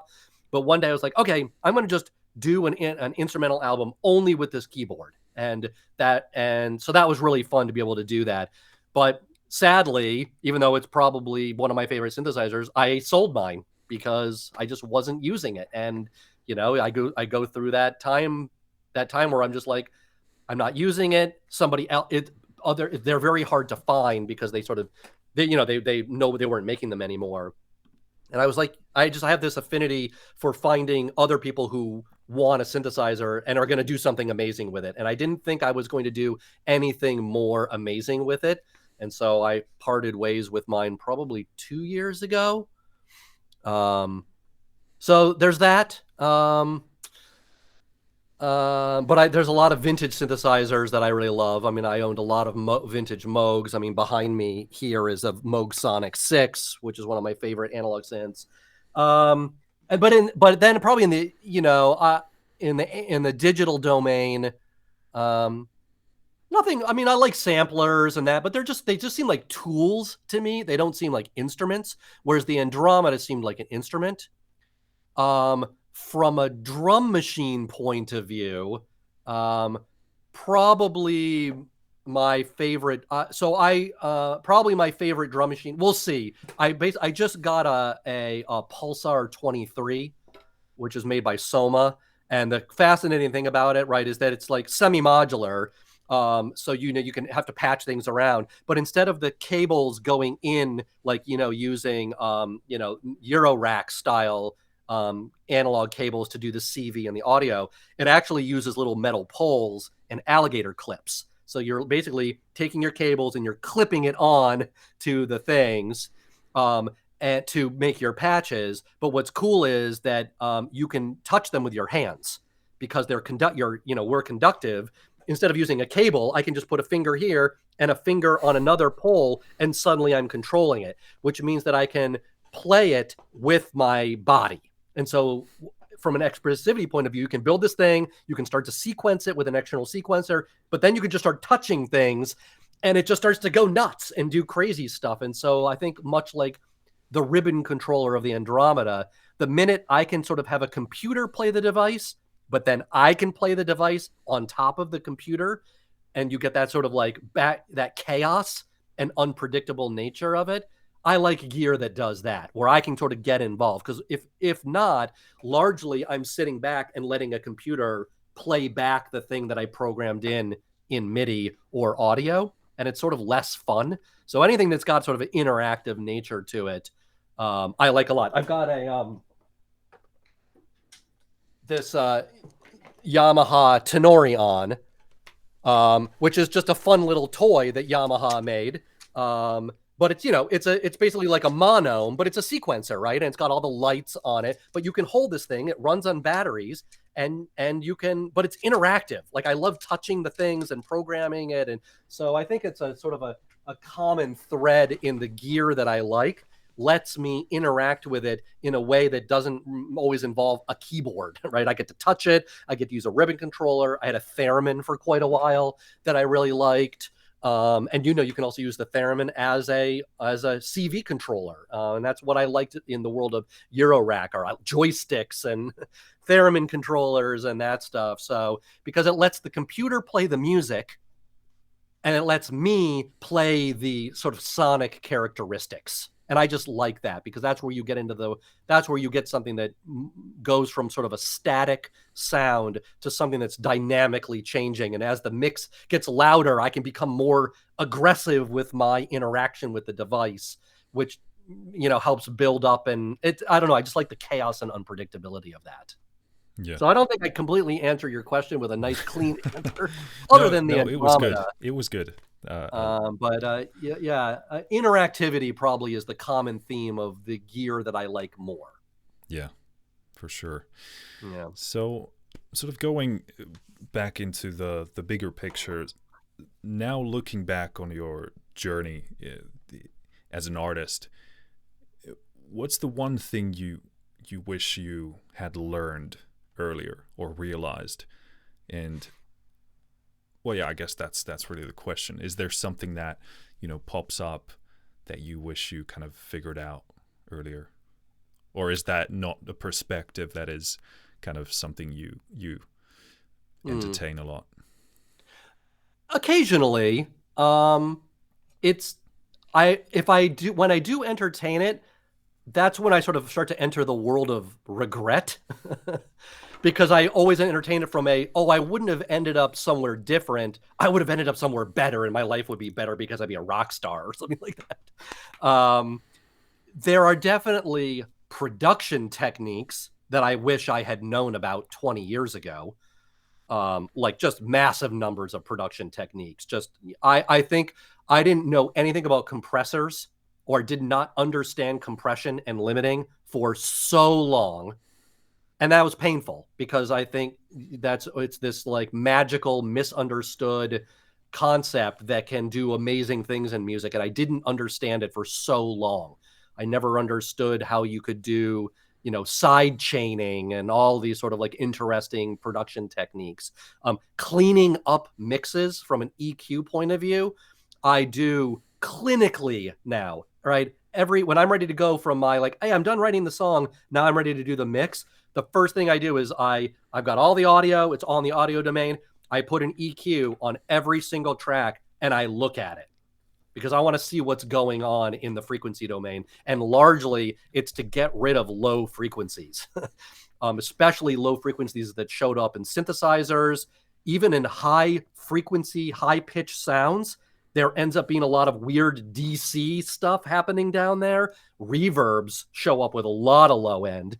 And when you're doing a mix, all that low end builds and builds and builds and builds. And then when you get to the mastering phase, and now that I've done enough mastering in my life, I know how bad all that errant or unnecessary low frequency content can hurt the mastering and final mix process. So there's a whole clinical aspect of just EQing out all these frequencies that are not needed, so that you can enter the final mix process and ultimately the mastering process with way more clinical control over your mix. I never knew any of that. And that's all that. So if I go back and listen to, you mentioned Exercise and Futility, that album, I was not doing that on that album. And there were vinyl samples all over that record. And I'm sure there was all this crazy low frequency content that should have been cleaned out and wasn't, and led to mixes that if I did it today I would be way happier with those mixes. So definitely there's production things that I wish I could go back 25 years and do better. From a musical point of view, not a lot. My collaborations going all the way back to the 90s, when I listen to those mixes, I'm not super happy with the mixes, but I'm really happy with the songs. Collaborating with, I was in a band back then called Splashdown, working with Melissa, who I still collaborate with, 25 years later, and Adam. And I listened to those songs, and the fact that the three of us came from different musical backgrounds and different instrumentation understandings, and I'm just still really super proud of the music we made back then. And I don't think I would go back and do a lot of that differently. There were very complicated band personality dynamics in that band that I would probably go back and do differently. We got screwed over by a major record label. We spent 2 years making a record, and then the label just arbitrarily got overhauled and they shelved our album, and it never got released. And we were super proud of that. And it caused a lot of turmoil in the band, where we were going to either have to re-record the songs from scratch after having spent 2 years in a professional recording studio doing it, and now we'd be redoing it in like our basements. And so that was like, we were emotionally drained. The thought of like, we could have redone those songs, but they would not have come from the right emotional place, especially for Melissa, who really does inhabit a very emotional stance when she is singing and writing lyrics. And it would have become very obvious that that emotion was sucked away from the singing process, because she would have already done it 2 years ago and not be happy that she has to do the whole process again. So we were either faced with redoing that or writing new songs. And we were not a band that could write songs really fast. And it just caused all this strife in the band, and it killed the band. And it happens to lots of bands, lots and lots and lots of bands. It's right. Nothing, what happened to us is very uncommon. It happens. In fact, it's very common. But you know, like, what could I have done differently back then? Should I have fought harder to help hold the band together? I don't know. I mean, in retrospect, Melissa and I have gone on to make another 10, 12 songs together that I'm really proud of. So it's hard to know, right? Some of it is, I don't know if it would have been good or not. So I think a lot of it for me is, you know, should I have gone back in Freezepop and not quit the band? Should I have said, I'm going to stop my career at this rung on the ladder rather than moving up, so that I could do the band? And maybe Freezepop could be a gigantic smash success. You know, it's hard to know. And so I think a lot of times I don't play those what if games, because I don't know what it ends up yielding, other than an interesting emotional exercise. Yeah, precisely. It's like the utility of that is very limited, and you'll never know. You know, life is always there are always, you know, different paths ahead of you, and all you can do is choose one. But it is good, right? It's good to do, right? Like, you know, when you finish making a piece of software or video game, you often do a postmort, right? You do a postmortem where you basically, the team gets together and looks at the thing you just did and says, how did that go? Like, what was good? What should we change? Right. And I think actually maybe bands or musicians don't do enough of that, to take a moment in time and look at the thing you did and be like, oh, actually that thing worked great, and what would I change moving forward? And so I think those exercises are worthwhile doing, especially as you get older and your life potentially gets complicated in other ways. You're sort of forced to do that, especially if you are trying to have a family or a serious relationship. I have lost many serious relationships due to the music I made, because essentially I was putting the band ahead of the relationship. And eventually the person in the relationship is like, I'm sort of tired of you going away all the time, having these fun adventures with your bandmates and not focusing on our relationship. And they don't like that. And I lose them. And I have lost quite a few amazing relationships in my life because of music. And, you know, would I change it? I don't know if I would change it. I mean, you could find out that you'll be like, I could go back in time and quit the band, and then the relationship ends anyways, right? So you never know. But I definitely have lost relationships. And as you get older, you have to start to make these sacrifices, right? Like, if you want to have kids in your life, it's very challenging to spend 20 hours a week making music and working 40-ish hours a week making money, and then have a child, right? That is, you can do it, but you have to become really careful about time management. And I have a lot of friends who have kids and make music, and they solve the problem, right? Like, I don't have kids, and so if I want to stay up all night and make music, I can. But they're like, nope, I go to bed at this time, and I wake up, and I have 45 minutes that I can do something. And I'm going to maximize that 45 minutes. And so I'm going to make my studio set up that I can work quickly. I'm going to go to bed, and I'm going to think about what I'm going to do so that I can wake up and be like, I'm going to program drums like mad for 45 minutes. And they're able to make music that way. And so You know, I think that's why thinking about your creative process and your studio process and all that is worthwhile doing, because as your life gets complicated in different ways, sometimes you only have 1 hour a week to make music. And it sounds bad, but if you can maximize that 1 hour, you can still be happy and creative. And then some of it is just you have to let some things go, and life won't always be the way you want it to be. And, you know, you're trading one amazing thing for another amazing thing. And so, you know, those decisions have to be made sometimes. Yeah, yeah. I think that brings us nicely to the point of like life balance. Obviously, you touched a bit on your personal, style or way of doing it. But how do you find what's the importance of having a good balance in your life overall?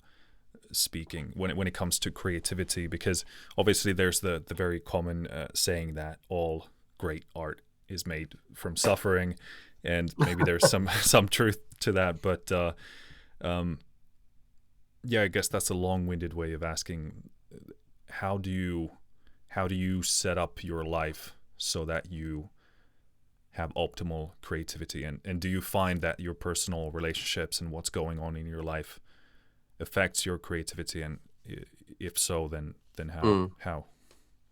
I think, yeah, for me, it's the difference has been whether or not I'm working or not.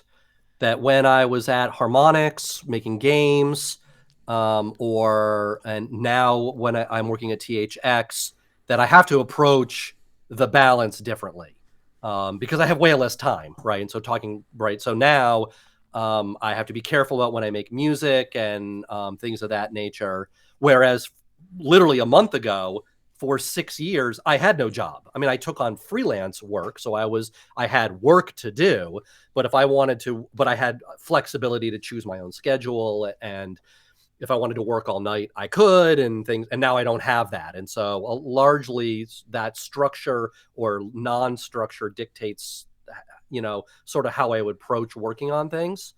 Part of it for me has been having a relationship with somebody who gets it. And I have been in a relationship with people in my life who don't get it or don't like it. They don't understand I'm a night owl and want to stay up all night making music, and I make trade-offs to make music where I might not further my career, or I might not make a lot of money. And so some of it has been trying to find somebody to be with who accepts that. And that can be very challenging. And I have found that person, and it's great. And, can be supportive, but also, can also push back and be like, hey, you just worked on music nonstop for 12 hours. Why don't we go do something together? Because I want to see you. And you end up realizing it's good. You shouldn't probably work on music for 12 hours with no break. You should take breaks and do other things, because inspiration doesn't just come from spending 12 hours programming drum machines. The inspiration comes from taking an hour to go to an art museum or for a walk or eat some good food, or see some friends. That's where the inspiration comes. So if you don't do that, probably your art will suffer from it.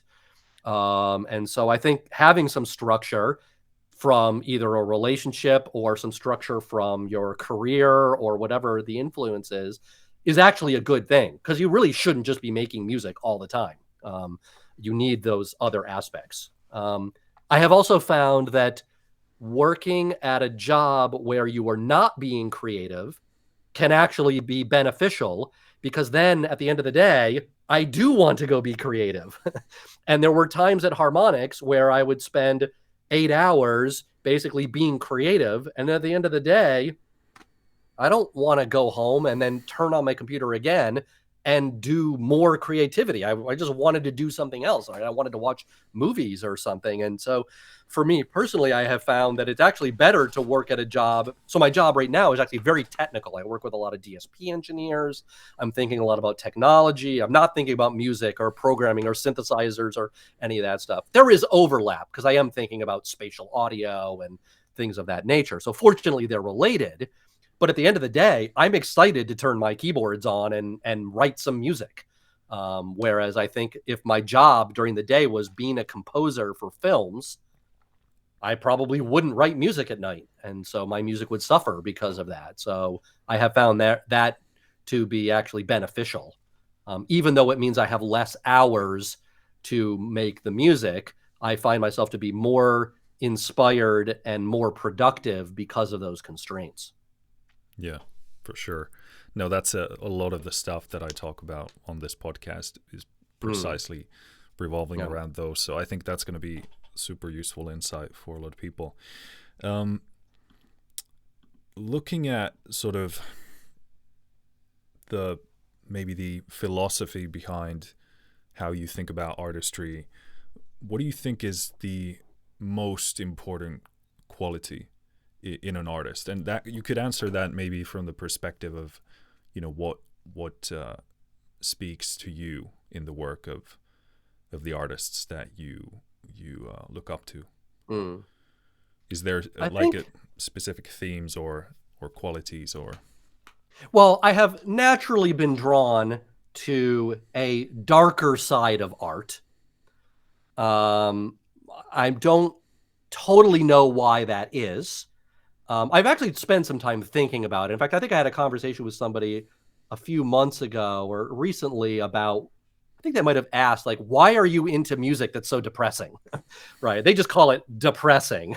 That's, that word is not great, but I know what they're saying, right? It's, for me, actually, the emotional place that I find most fascinating would be bittersweet. And I've said this a lot sort of in my life, where there's something about the concept of bittersweetness that I find really interesting, because it's not ostensibly negative or positive. It's a really complex emotional state where you are, and a lot of it is nostalgia. And I think this concept of thinking back, thinking about things that might have a little regret, but not painful regret, maybe missed opportunities, or I don't know. I like this little world of bittersweet. There's just something really interesting about it. I definitely don't like just overt, happy, positive vibes. And in fact, whenever I make music that is sort of, somebody might be like, oh, it's so happy. For me, it's actually quirky, quirky and absurd. And so Freezepop, one of the things we said was, when we write songs, the songs have to be really absurd. They're just lyrically has to be something being told that is just funny and absurd about it and quirky. And so when I think of making happy music, it's really more about being absurd and quirky and maybe tongue in cheek and playful, but I wouldn't consider it to be happy. So I tend to be in this emotional space that's a little on the darker side. And I think the thing for me is, and I think the artists I like, well, because I make music, right, I'm listening to the production side of things. So a lot of the artists that I really like have a interesting grasp on a very complex and sophisticated way of making their music that I appreciate because I know what it took to do it. So one of my favorite bands is this band called Sun Lux. And he sings, and I love his voice. The songs are ostensibly pop music, so they're short and concise and repetitive, but they are not repetitive to the point of full-on pop music, which is very repetitive and very base and simplistic. So there's a sophistication and a nuance to the singing and the lyrics and the production, but it's memorable and short. And it leans on the dark side of bittersweet and that world. Those are the artists I get drawn to. And so I like bands like Sun Lux and Low. That's why I like Bjork a lot, right? There's so much sophistication in the music production, but she's at the top of her game with her singing, and her voice is so beautiful and expressive, but weird and unexpected, right? There has to be something unexpected.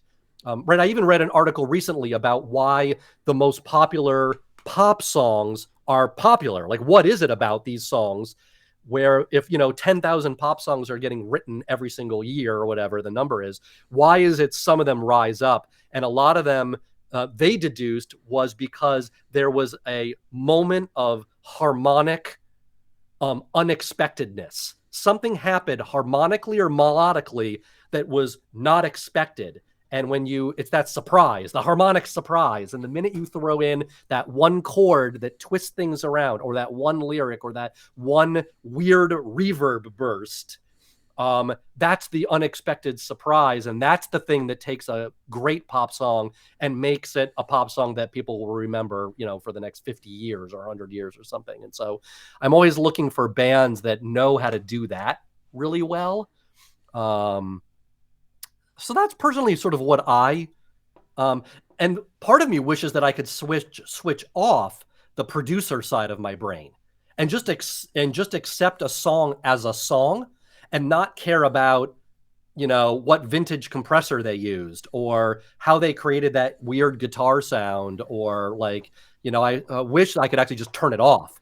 Because whenever I listen to music, there's always a thread of me that is listening to that, like, oh, I wish the vocals were mixed louder. And of course, that makes me not appreciate the amazing song they wrote because I was distracted by the fact that I wish their vocal was, 2 dB louder during the second verse or something. So I wish I could turn it off. And sometimes I try, when I'm going to listen to an album for a first time. A lot of times what I'll do is I'll just put it on in the background and I won't actually totally pay attention to it. Just because I know my brain is just taking it in sort of as what it is. And then if I literally just sit down in front of my speakers or with headphones, I'm actually going to sort of tear it apart from a music production point of view. So I wish I could turn that off, because actually I think it's a little detrimental sometimes to it, just the musical enjoyment moment. Yeah, that's what a lot of people who go into music or audio professionally, that's what they pretty much all of them say. It's like, I wish I could just listen to music like your average person. Yeah. But like, for instance, lyrics are the absolute last thing I listen to. Like, I'll listen to songs now that I know I've heard the song probably 1,000 times in my life. And I'll be like, wait, that's what they're saying? It's like, why did I not get that on the first 10 listens? So lyrics, and in fact, when I work with singers, usually I stay out of lyrics completely, because that's one of the last things I think about. And and not only am I not a great singer, I'm an even worse lyricist. So the lyrics are the things that I try to stay away from the least, because I also know that they're the most personal and emotionally laden aspect of the song. And I don't want to wade in there and ruin this amazing, aesthetic or thought or piece of storytelling that's about to happen. So I tend to not want to get into lyrics. I get into melodic flow, like how the lyrics and the melody flow together. So I sometimes will go back to a singer and be like, actually, this flow is weird. Could you replace this word with a similar number of syllables, but just a different word so that the flow could be a little bit better? But I tend to not want to get into lyrics at all, just because I want those to be as pure as possible. Yeah, and that's pretty interesting. I sort of in part relate to that, although I try and become better as a lyricist, and I try and be more sort of aware of it. But for a lot of people who sort of very casually just listen to music, lyrics are massive. Like, right, they're the number one thing. yeah. So that's kind of interesting. And I think in retrospect, that's weird. As somebody who's written lots and lots of songs, it's the thing that I listen to the least and care about the least. Mostly just because I'm working with people who do it so well that I don't have to think about it. And that if I was working with a singer where they were like, what do you think of the lyrics? What should I change? I don't even know if I would want to collaborate with somebody like that, because don't come to me. I'm not going to make this any better. Maybe I'll make it different, but it certainly isn't going to get better. And so I think that's why I've been very careful and choosy about who I work with, is that the people inevitably are really good in that, they're really good in that domain. And I know something amazing is going to come out of it. Yeah. And that could be because maybe you see music as a whole as a more meaningful language to you than actual, English or whatever else. Because I certainly in part think that way. I mean, to me, music can communicate so much more than what words ever could. So Mm. to me, they're definitely secondary, but obviously if the lyrics are great, they augment the entire experience. So Yeah, right, maybe exactly. that's something to, I don't know, consider. But yeah, I'm kind of jumping back and forth between questions and trying to fit this in. But Yeah. you know, if this podcast is aiming to help artists do their thing, then there's also you have to consider helping non-artists understand artists a bit better. So maybe, I don't know, maybe someone will listen to this one day and maybe they have a kid or a partner or a friend who is in the artistic realm. If you look back on your journey, is there something that you wish, is there a form of support or help you wish you had at a certain stage, and when was that? And it could be in the form of anything, like could be mental, could be financial, could be technical, anything at all that comes to mind.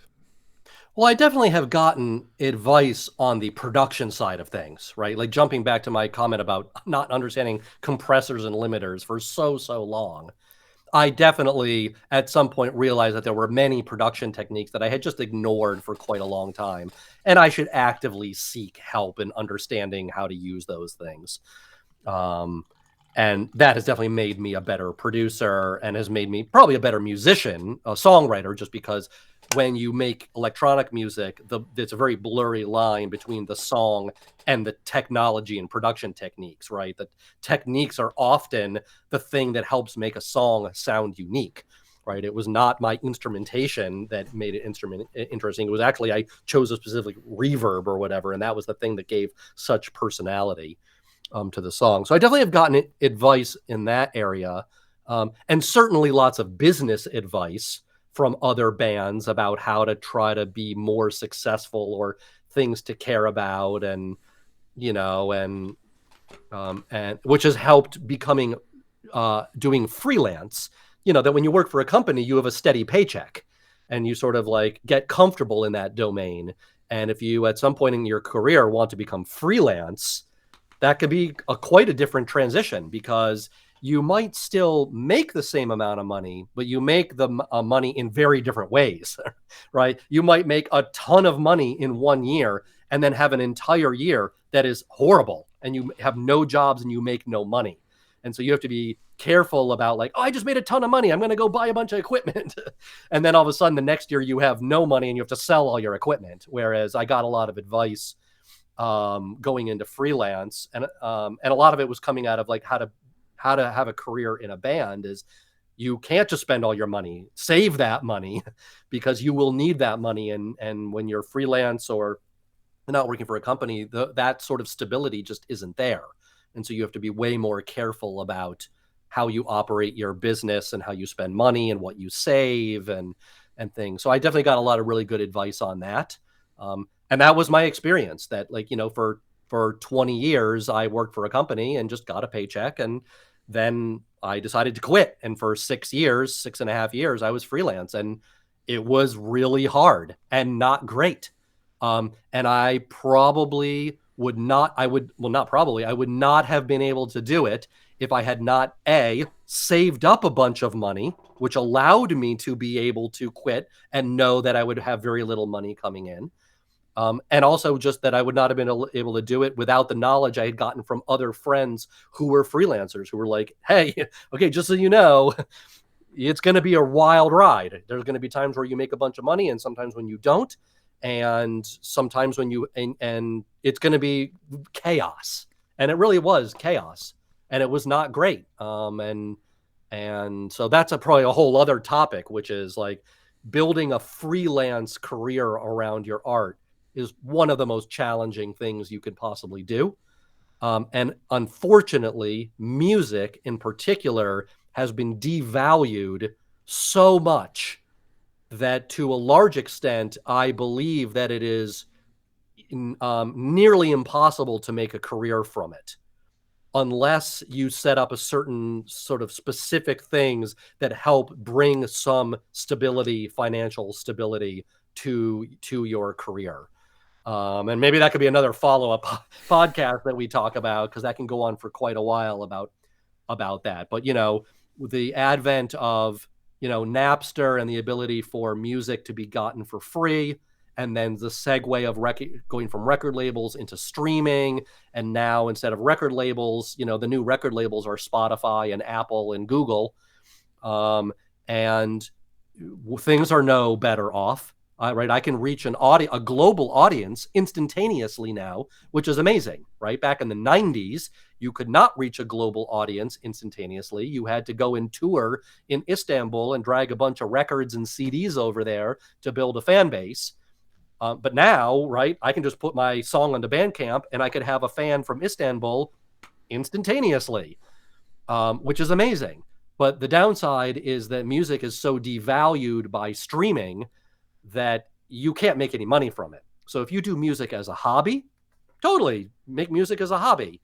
But if you have expectations about reaching an audience, or even making any money from that audience, that isn't going to happen. It will happen to a small group of people. And occasionally I've actually been that kind of person. I mean, there was a moment in Freezepop where, because we had a song in a video game, we have like a couple million streams on a song. That's pretty cool from one song. But, that you can't live off of that. And so music in particular has been really challenging. And because artists out there can't make money from the music, it means that they have very little money to spend on other aspects of creating music, right? So, if a band's like, oh, I got to spend $1,000 to master my album, but I'm never going to make that $1,000 back ever, and I don't have a good job that gives me enough money to just, pay $1,000 to get mastering, then they won't master their album. They'll do it themselves. And is that a bad thing or a good thing? And so there's, like music, I don't know. I have a whole jaded side to me when it comes to music and the music business, and having been burned by record labels and, social media 8 to 10 years ago was amazing and allowed you to build a direct and intimate relationship with your fans and share in that relationship and almost even collaborate with your fans. And all of that is gone, right? Because every social media is about, your data is how they make their money, and you can't reach that audience without spending your own money to advertise to your own fans. And so that whole amazing world of social media was essentially completely killed. And now, to reach new fans by social media, you have to be sort of an idiot doing stupid performance art in 20-second long videos. And I just think that's dumb. And I won't do that. And so, like, you're not going to see me making TikTok music challenges so that I can, find 1,000 new fans. And that's frustrating, because I don't want to have to become an influencer, a marketer, a video producer, a video performer, and a musician for me to reach an audience. Like, I can't do all of that. I just want to make music. And so that just means that I won't reach that audience, and some other band that is good at all 5 of those things, that maybe they will. I don't know. Yeah. Anyways, the whole music industry side of things and money, and it's pretty exasperating, and, causes a lot of bands to just quit. I know tons and tons of bands who just ran out of steam. They couldn't fight the fight. They ran out of money. They wanted to have a family, and there was no stability in making music. And so they, you just give it up, and music becomes a hobby, or it just becomes something fun that you do with friends on weekends. And you just sort of change your mental mindset. And, for some people, that's totally fine. But for somebody like me, that would be painful. I don't want to do music as a hobby. I want to reach fans. But to what extent am I willing to go to do that in today's day and age is, I don't really know. Yeah. I think that, again, leads us to another question perfectly. Maybe the second last, because I know, you have to get on with your life.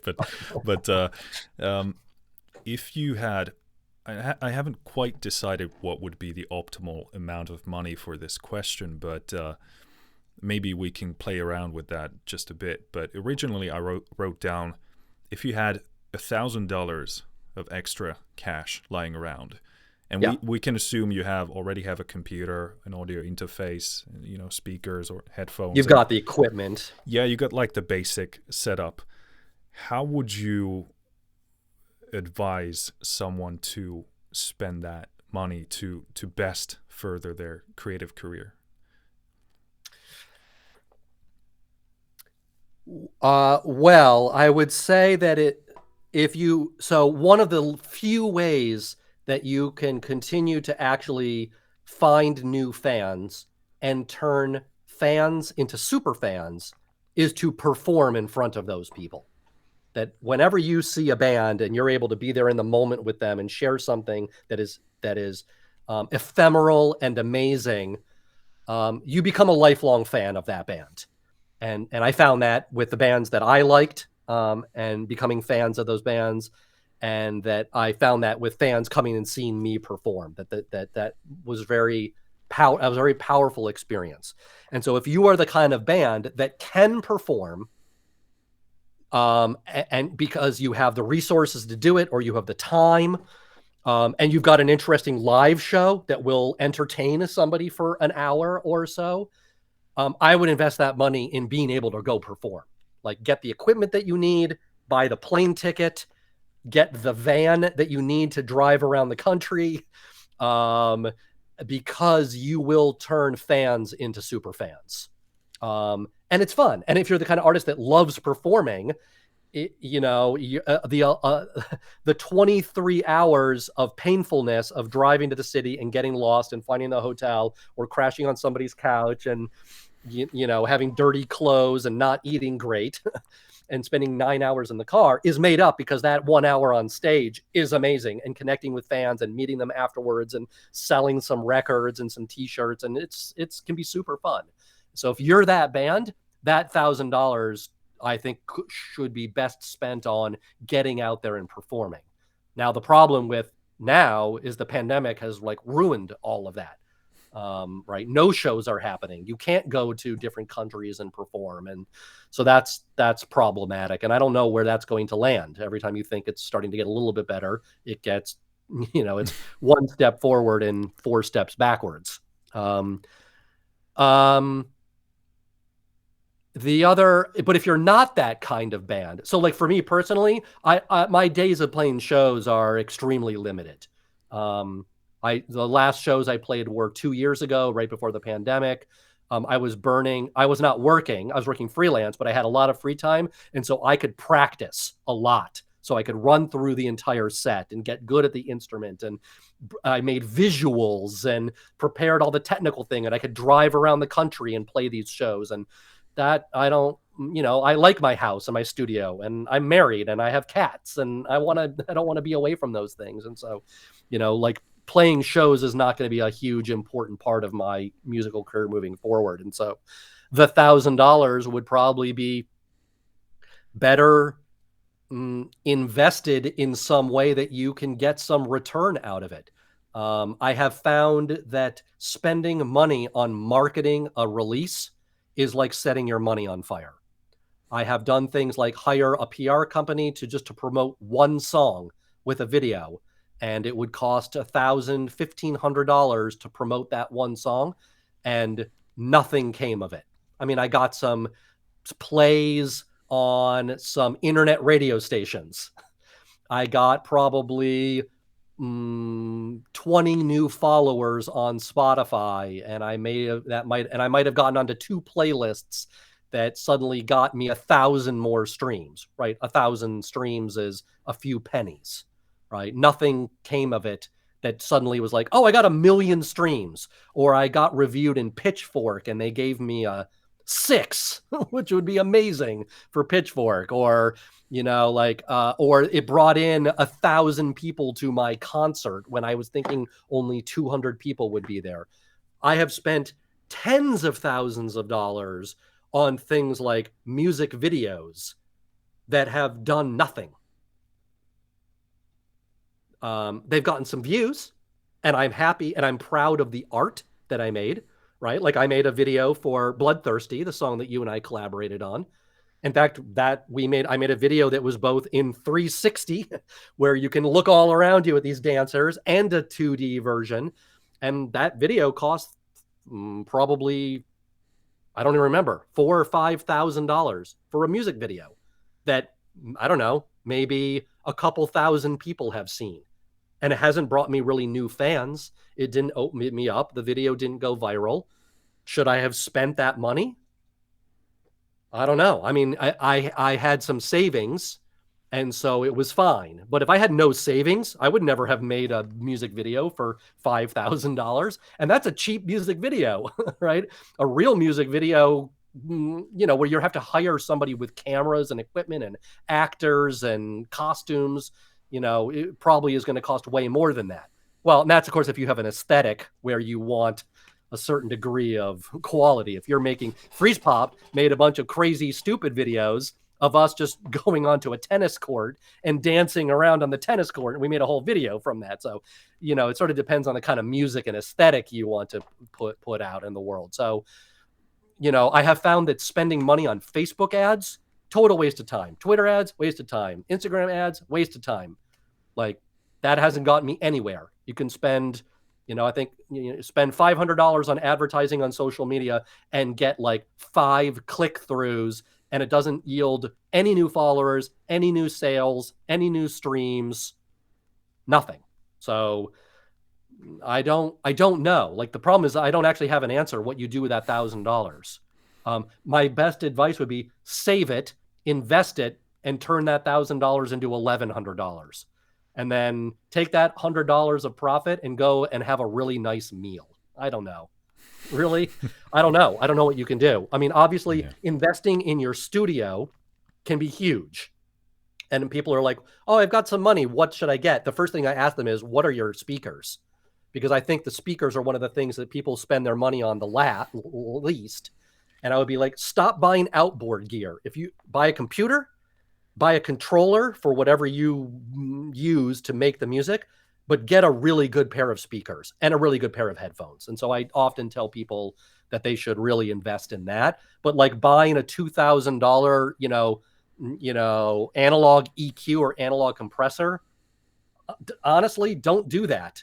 There's like all these vintage compressors that you can just get in, UAD and stuff like that are like $200. Just do that. The sonic distance between the real $2,000 piece of hardware and the $200 plugin is infinitesimal, and in the long run doesn't matter when you are just layering on tons of other things, right? Like if you're a saxophonist and you want the best saxophone sound, then yeah, you should invest in a really good chain of microphone and preamp and compressor, and yeah. But like if you're making techno, don't buy anything in that domain. It's a waste of money. Buy a really good pair of speakers. So I don't, but it's challenging. But again, I think some of my answer comes back to me being pretty jaded about what is possible. Some people might take that $1,000 and literally buy followers, which is not uncommon, right? I put out a music video. I'm going to spend $200 for some weird bot to like my video 100,000 times so that the algorithm picks up on it and now it goes viral. Maybe that's the best way to spend your $1,000. Is it ethical? No. But does everybody do it? Probably. I mean, that's what I've heard, that a lot of record labels' marketing budgets will be spent on boosting stream count at all costs. And if that is buying your way into Spotify playlists, buying your way onto YouTube playlists, buying followers, because the algorithms go by that data number. And when they see a number creeping up, they tend to latch on it and promote it even more. And so maybe your $1,000 is better spent being unethical. I'm not encouraging it, but the world is largely unethical. Yeah, it's definitely a tricky question, but it's interesting to hear where people want to go with it. And, there are many false answers and a lot of good ones as well. But yeah. Well, the other thing is buy yourself some inspiration, right? Use that $1,000 and go on a trip to some place that you've never been before and see something mind-blowing. Right. I got inspiration I did a VR project called Morph, which allows you to go into VR and interact with bands' music in a multi-track spatial audio experience. The impetus for that entire project was that I had an hour and I was doing nothing, and I was in downtown Seattle and between some appointments, and I went to the Seattle Art Museum, which is not the best art museum, but it's okay. And they had a little section with about 4 paintings from an art style called Orphism, O-R-P-H, Orphism. And I had never heard of it before. And I was looking at the little placards, and it was like, oh, this was an art style right before World War I. And it was really the precursor for what became the modern abstract art movement. Basically, it came out right before Cubism. So right before sort of Picasso and that era. And it was all these amazing swirly abstract colors and circles. And I was like, I'd never heard of this art style before. And I was really interested in abstract music and how you create abstract experimental music. And so I was seeing this art. And then I was like, well, how could I turn what they were doing on the visual domain in the audio domain? And that led to me thinking like, well, I've got too many tools in my production flow that dictate how my music is made. Well, what if I could remove how I mix music in a DAW and mix music in virtual reality? I'm like, oh, that sounds pretty cool. And so then I started on a whole like 4-year journey to learn how to make a mixing environment in VR that uses spatial audio and distance-based mixing rather than DAW-based stereo volume automation mixing. And suddenly I got a cool creative project around it because I spent an hour at the Seattle Art Museum. So I guess maybe I would say spend your money on doing something cool. Eat a great meal, go to a cool place, see some art, experience something that is unconventional or out of the ordinary, and that might be your next musical endeavor. Yeah, I think that's great advice. Moving into my sort of maybe last question here, and this could be totally me throwing you under the bus because I don't know, this is a tough one, but what's your definition of an artist? And it doesn't have to be, obviously that's a tricky question, it doesn't have to be a perfect answer, it could be a answer, maybe like one aspect you want to explore, or but you can take that wherever you want. Sure, yeah.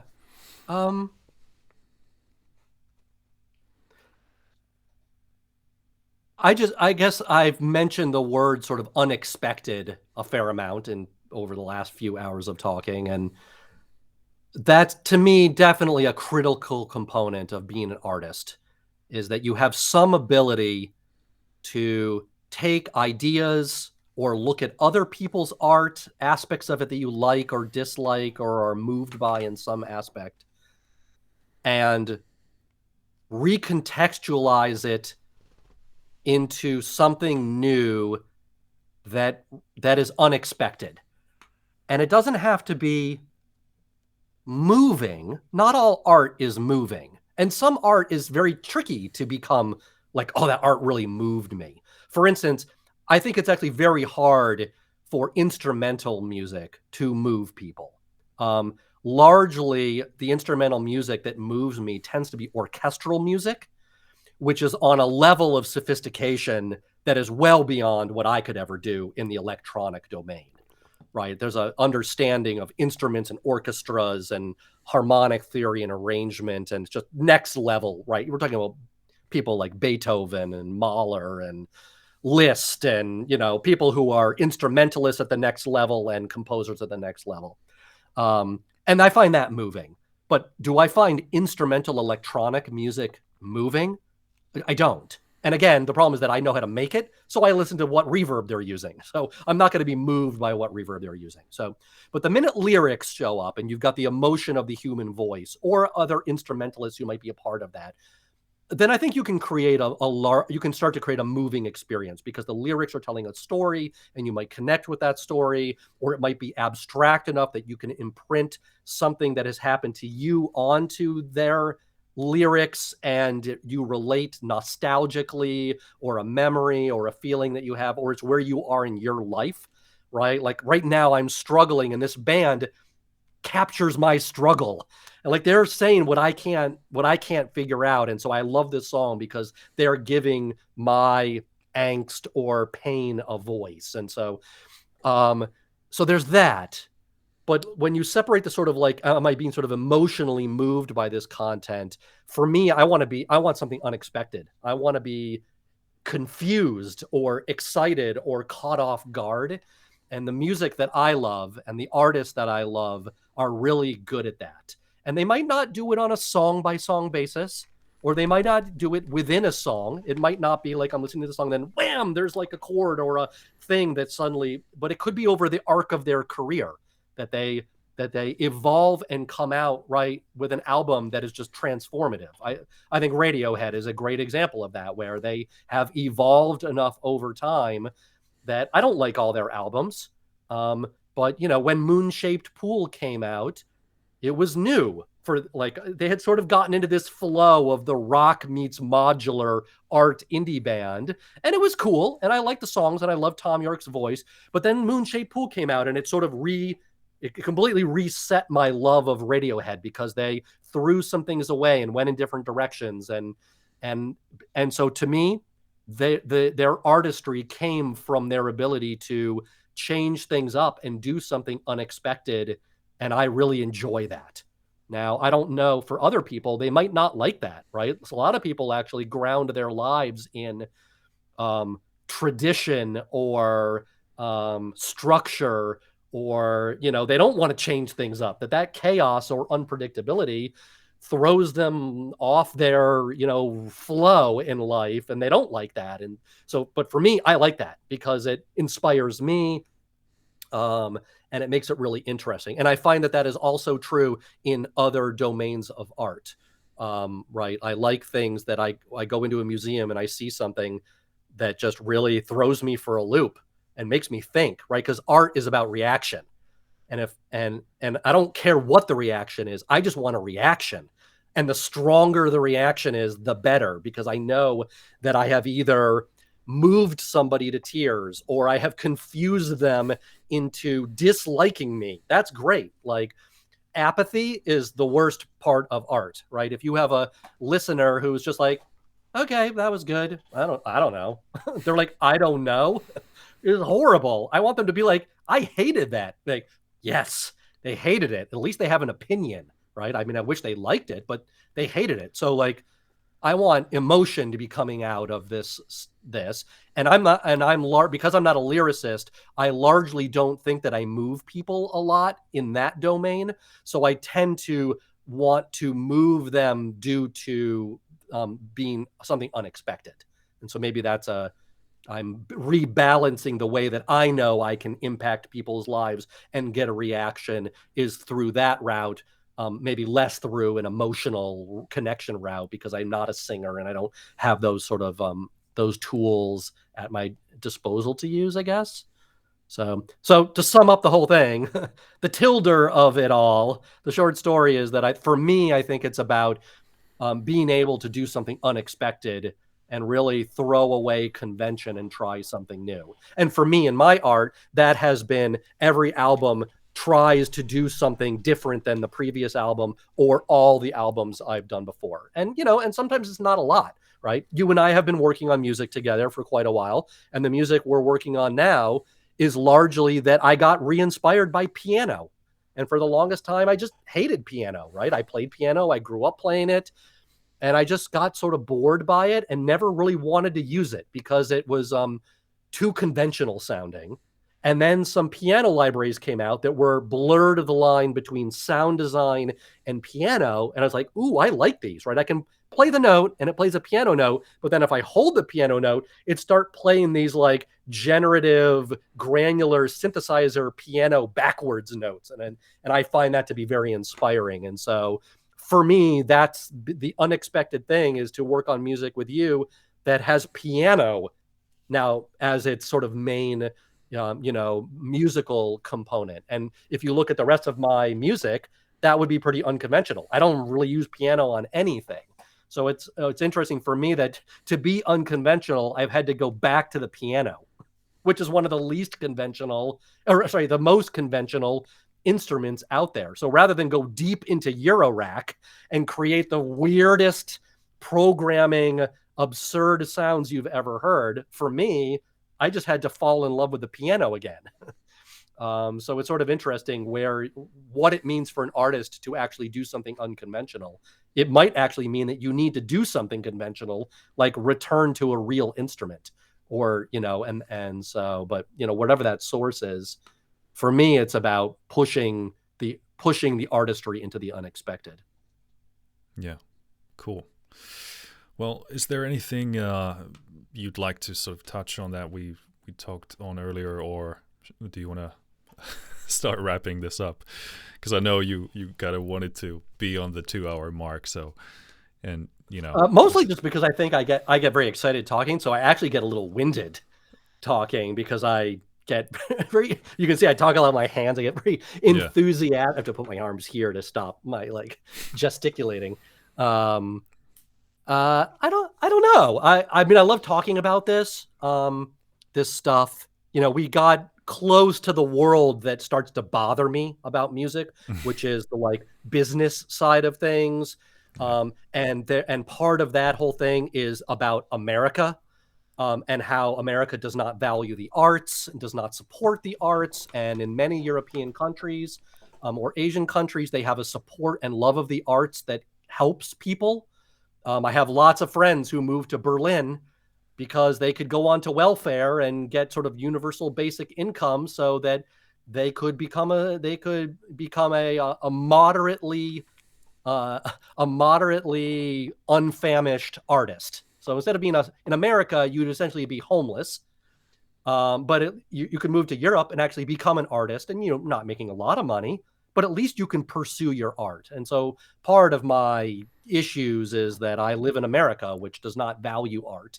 And I find that to be irritating. I believe in universal basic income. So I think that every country in the world should give every one of its citizens enough money for free that if you wanted to become an artist and you could eke your life out with only $20,000 a year, but you could become a happy and satisfied artist, that you should be able to do that.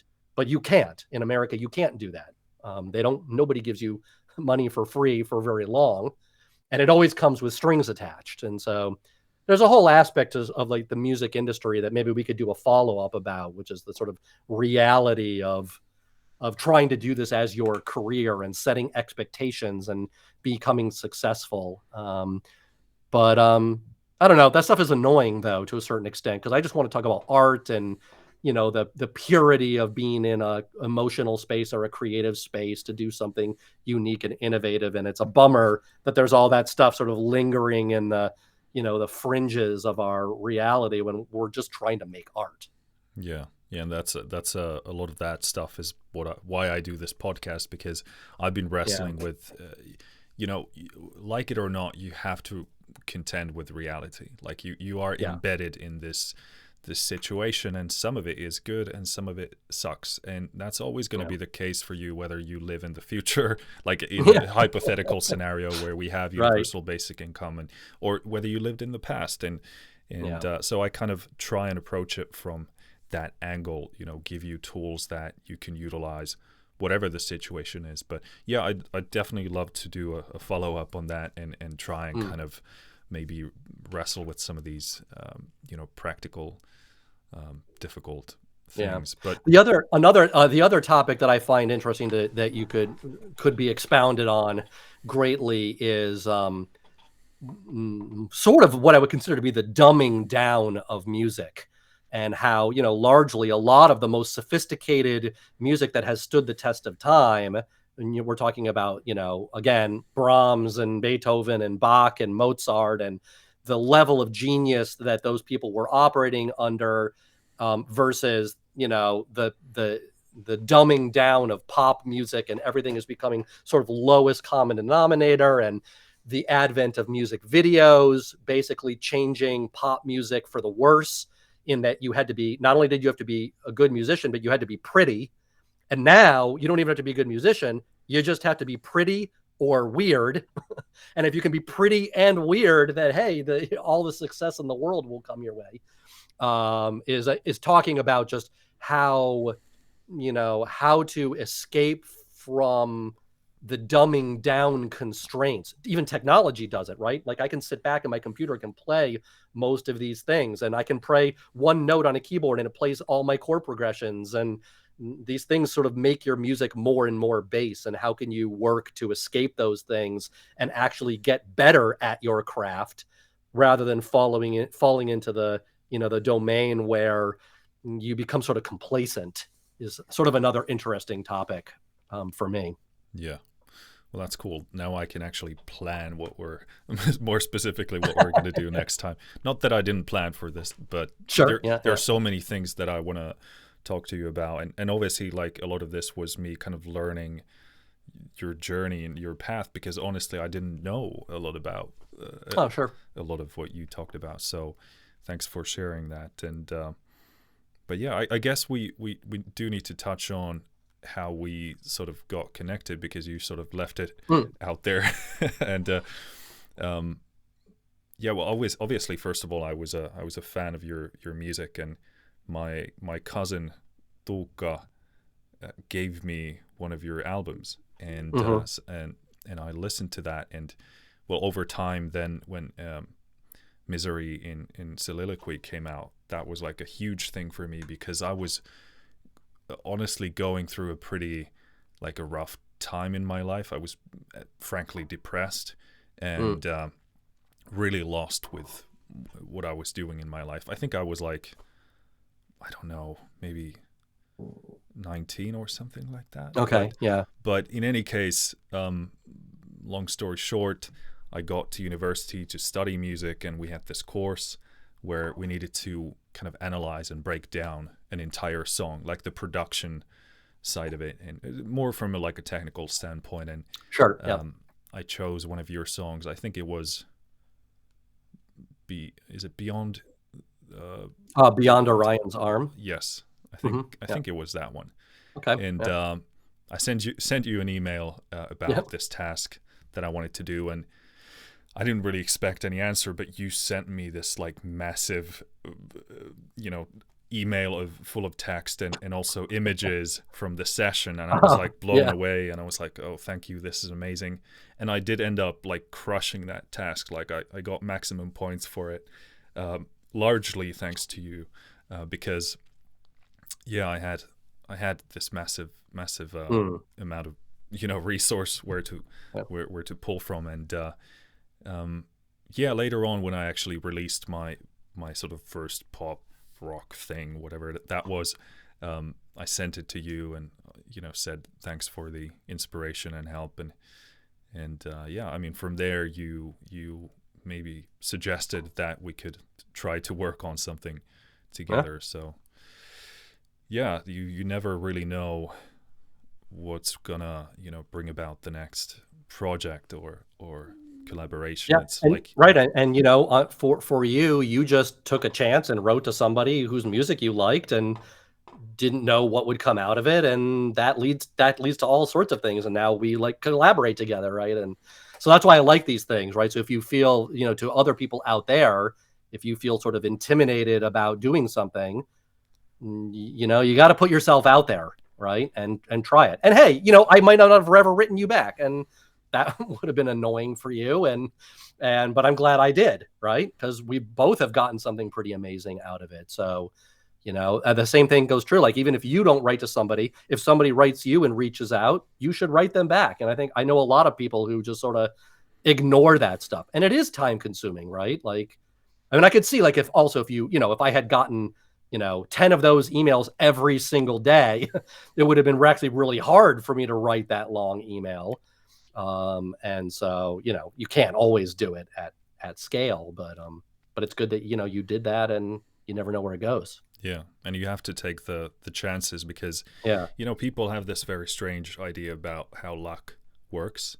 And it's really, obviously many things are beyond your control, but what you can do is take the opportunity, take the chance. And that's what it's all about, maximizing opportunity. And then once something comes your way, then you can perhaps get lucky. But you also need to be prepared for that chance. You know, maybe someone suggests collaboration to you, but maybe you don't have the skill, or maybe you are missing something else that would help you actually do it. So, you know, preparation and taking chances. That's for sure how that happens.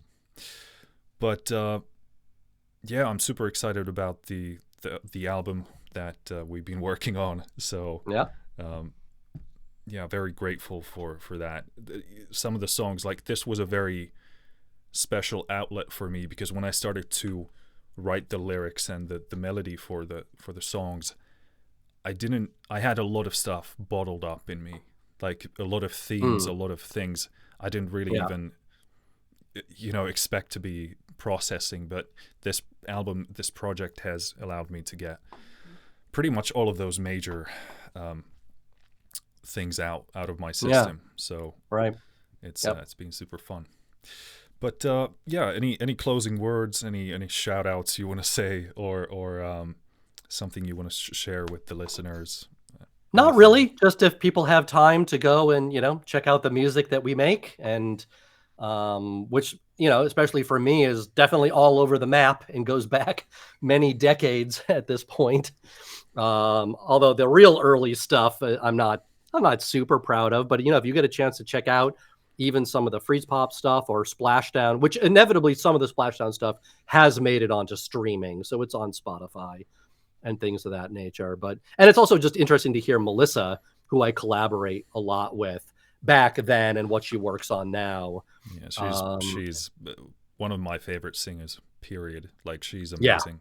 Absolutely. Yeah, for sure. And lyrically, some of the most beautiful lyrics I've ever heard. They're probably the most poetic lyrics I've ever heard. And so oftentimes I don't know what she's even talking about, but they're so beautiful. Just the words she chooses. I love really interesting words. And there's so many words in the English language that just don't get used ever, that are very evocative or provocative. And she finds those words and is able to actually turn them into lyrics that flow melodically, which is just an amazing skill. So yeah, if people can check out her stuff as well. With her, she has our band Universal Hall Pass, and but yeah, I'm just thank you all out there in internet world for spending some time with Markus and I and listening to us talk about this stuff. Yeah, cool. Well, I think that's all for now. I'm gonna write down some of the stuff we're gonna talk about next time, whenever that is. But first, I think we have this record to finish, which is currently in the mix process, quite far along. So yeah, very excited. Yeah, so I got your thoughts about the art, so that was helpful. It seemed like you actually liked the idea of the font itself having the outline. Yeah, I think it sits better with the actual image, and I kind of it reminded me of this sort of like I wrote in the email, but basically the font looked like it was stamped onto like a metal surface, because they have these, I don't know what the process is called, but they have these kind of stamping systems for actually like indenting something into metal. I think it's embossing.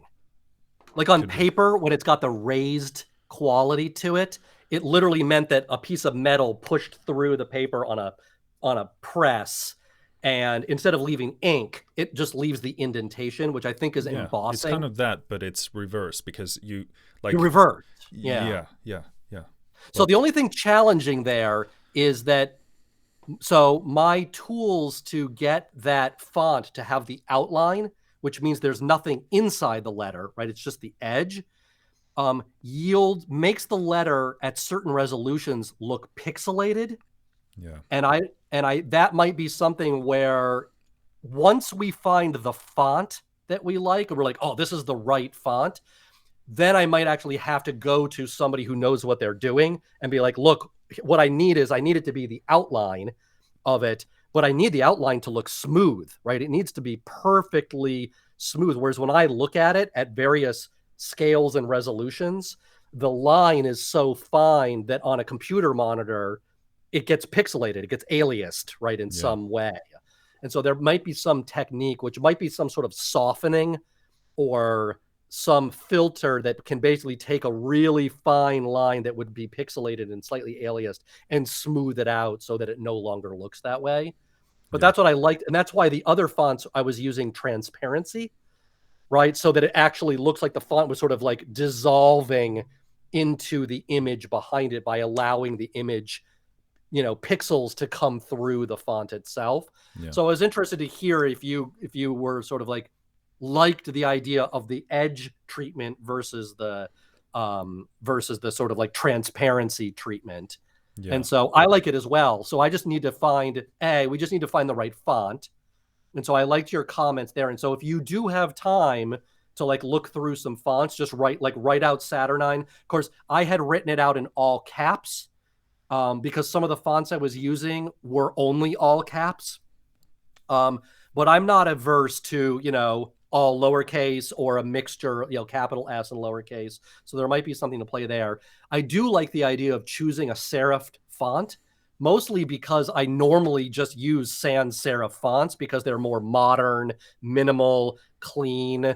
And I sort of just want to go a different direction with something that has more like weight to it, or it's a little older looking, right? It's got more of a anachronistic, you know, like it was done on a printing press or something like that. I think that so fits sort of the style.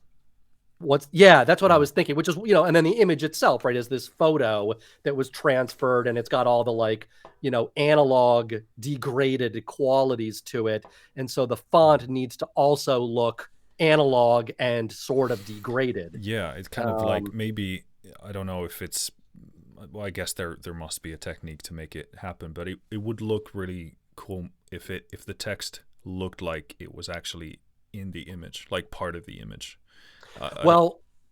So one idea I had was, and I need to write to Cole, the guy that does those photos, and say, what if, so let's say you and I find the font and we're like, this is the font, it's all caps. And we literally,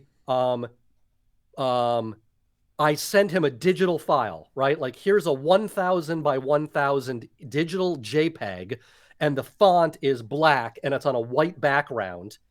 And he literally takes a photo of that image, or we print it out. I'm like, okay, so here's what I'm going to do is I'm going to get it printed out on some really nice paper, as large as possible, right? Like a 8.5 by 11. And I physically mail that to him, and he photographs it using his photograph thing, which would cost like $65 or something. And we get this little teeny photo back, but he said he could scan it. So then he scans it, right? So it goes into the analog domain, an analog photo, it gets rescanned. And my hope is that then the font looks real now, because it should be analog. And if it's black against white, then we should be able to extract all the white and just take the black, or invert it, whatever we need to do, and then place that digitally over the photo. And because it went through the same process that the photo went through, maybe that would be the thing that dirties it up and gives it the analog feel, so that when it's remeshed with the photo, it actually feels like it's part of the photo, not a font that was layered on over top of a picture, which is how it feels now. Yeah. I wonder if that would work. I think it makes sense. And I think you could even, like, I'm not sure what he, because when he has those images that are kind of light, some mechanical, whatever the process is, I wonder if you could actually insert the text into what he's taking an image of. Like, I'm not sure if I'm describing that well enough. You could do that with a projector. So if you had a surface like wood, like gnarled, beat up wood, and he had a projector, and he could project the white letters onto the wood and then photograph the wood, right? Then everything would be in the optical light domain.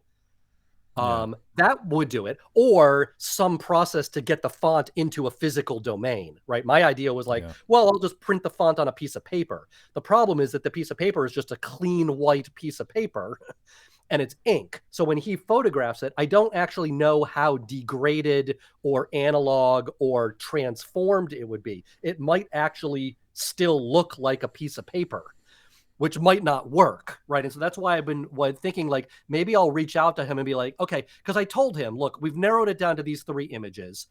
I don't know which one I want to use. They're all very similar. Honestly, any of them could be fine.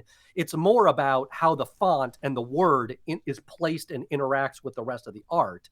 But I'm struggling, and I'll just send him the JPEGs and be like, I'm struggling because it clearly just looks like the font is sitting on top of the photo, because it has to. And be like, do you have any ideas about how we could get this font into the analog domain so that it feels like it was originally part of your image? I mean, one idea is that another idea would be that we choose the image, we choose the font, I layer the font over the image, send him the digital file, and he re-photographs it, which means his degraded image becomes degraded even more. But because the font is part of the photograph, now the font becomes aligned with the photograph. But again, without being able to try it, I don't know if that would work. And it might actually severely degrade the original photo so much that it ruins the aesthetic of what I liked about what we have right now. Yeah. So could be. Yeah. Well, okay. Well, let's keep thinking about it. Yeah. Ultimately, the thing for me would be, to get the font so it looks like it's more like it's integrated into the background. And that could be just a digital artist who knows how to soften it and maybe degrade some of the edges, do some distortion or some blur, or, some sort of filtered technique that can soften the digitalness of the font so it feels like more tightly integrated with the background photo. And if we can do that in the digital domain, then of course that would be better, because these other processes require like shooting photographs and spending money and other things. But, the other thing is that if we have to hire somebody to do it, I have to find somebody who can do it. And that's somebody who knows how to basically deal with font photo integration. And there's lots of illustrators out there, but I don't like their art style, right? So I got to find somebody who likes that sort of degraded, distressed, old looking and knows how to do that technique. Yeah, I think I know a couple people who might at least be able to give some advice on that. But okay, so yeah, but from your opinion, do you feel like it's getting pretty close?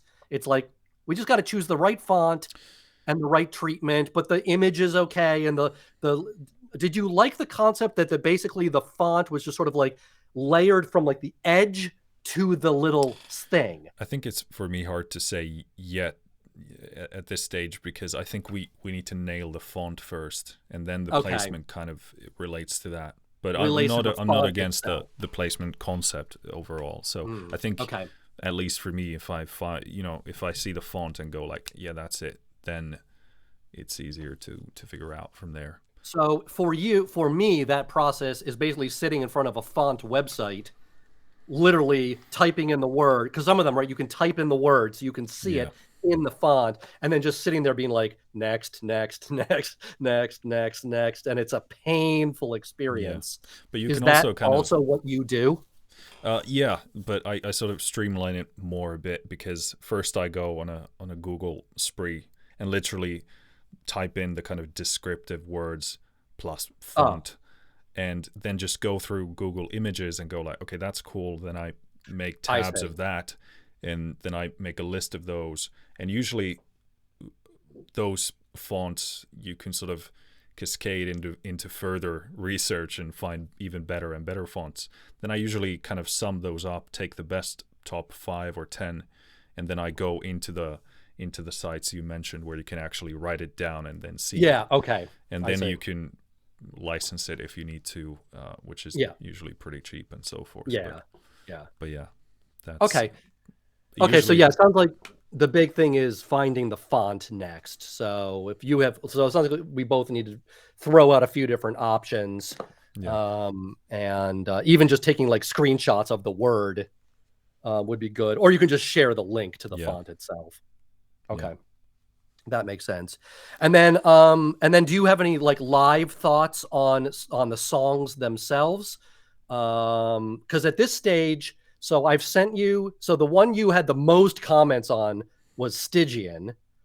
And I gave you a new mix, so you should check that out Yeah. because I really went much further on the verse vocals are more processed now, and they're a little noisier and a little bit more distorted, and then the chorus vocals are more like clean and full sounding. So I'd be interested to hear like what you think of that. But then I would say, really, at that point, I would consider them final mixes, barring the most minor of things like, oh, this S hits the reverb and causes too much sizzle in the reverb, and I would go in and automate the, start to do de-essing and T's, and I'm really sensitive to how consonants hit reverbs and delays because you can hear those things, and a lot of times I'll literally, remove consonants going into delays, so all you're getting are the soft vowels.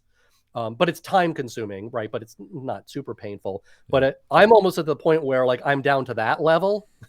And so if you have ideas where like, oh, I don't know, this is not, we're not there, then I actually will need your help. Yeah. Well, yeah, for because sure. I won't actually know what to do. Yeah, I think most of like barring Stygian, is that how you pronounce it, by the way? Or is it Stygian? Stygian sounds a bit... I would say, well, it's the river. It's like the river Styx, right? Yes. So it sort of comes from that. Yeah. Well, anyway, honestly, I have no idea how it's pronounced. Yeah, but that's kind of... I think the song is like, I love the song itself, which is kind of what like I'm pushing. Obviously, I like all of the songs, but I really feel like there's a place where it can create something magical. But I feel like it's sort of too crowded most of the time, like and I think that's obviously that there's a lot happening in the vocals, but also it kind of gets to like uniform and dense, and that's kind of what and a lot of that is, I'd say, due to my vocals, because I did try and find the best key for it, but it's still really hard to sing. So it's maybe that, but when I listen to the vocals on their own, I'm more or less happy with them.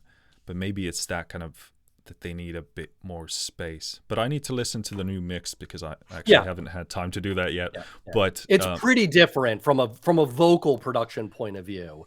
So maybe it'll have gotten closer. Yeah. But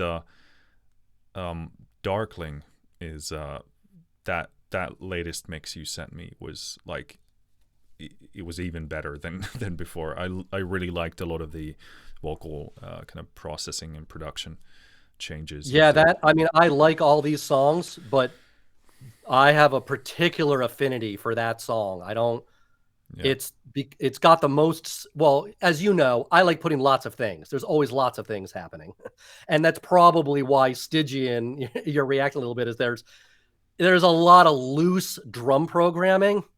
That song is also, right, the choruses are in 7/4 or some, right, they're not in 4/4. It's like a bar, it's like 3/4 and then 4/4, and which means that the flow is always got a little bit of like a little something off, which doesn't help ground it. But then the drums are loose and there's a lot of things happening. And whereas in Darkling, it's actually really sparse and it is allowing your voice to really, like, I mean, the emotion of your delivery is just fantastic in that song. There's just something incredibly powerful about everything that's happening there. And part of it for me is also why I'm actually really excited that at some point you will be able to do your own versions of these. That because I do like, because I can tell you don't like things quite as busy and complicated, because you want to allow room and space for the vocals to really have that room. And I tend to throw a lot of things in, and I tend to get reticent about deleting things because I get, again, like demoitis. Like, oh, I like this drum programming. I don't want to delete this drum programming. Yeah. Well, that's kind of interesting because I think I'm naturally more like that. Like I'm similar to you because I put in stuff. And obviously when I do orchestral stuff, there's Yeah, virtually right. no end to how many layers Yeah, you can do. yeah. You have to learn to kind of, decrease the number of things. But Yeah. that's like in all honesty, I've been pretty lost with my singer songwriter stuff or my vocal music because the previous stuff that I did, like my voice, it just doesn't work well in a kind of rock busy context.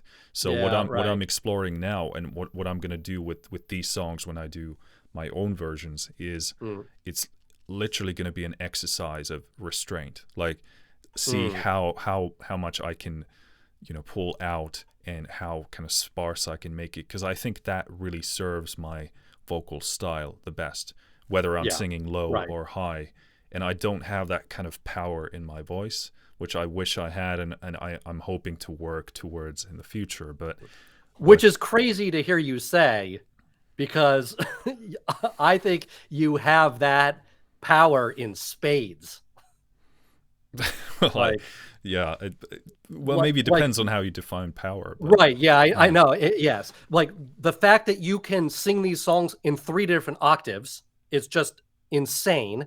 Most singers can barely do it in 1 octave, let alone 3. So giving me the choice to sort of steer to the lower domain, frequency domain, the higher domain, which of course from a mixing point of view helps me figure out what needs to happen in the mix, right? As things get lower, I need to strip away things to give there be more room because it does not translate when there's all this high frequency content. And so, I just love that. But there's, I don't know, it may not be that it's powerful, but it is very evocative. There is a lot of humanity in the way you sing, right? That just from something that's really delicate to something that is more just powerful and gripping and yeah, I don't know. You're always going to be the hardest on yourself because everybody is, but yeah, you you have an insane amount of vocal skill in multiple areas, and so I would encourage you to not be as hard on yourself.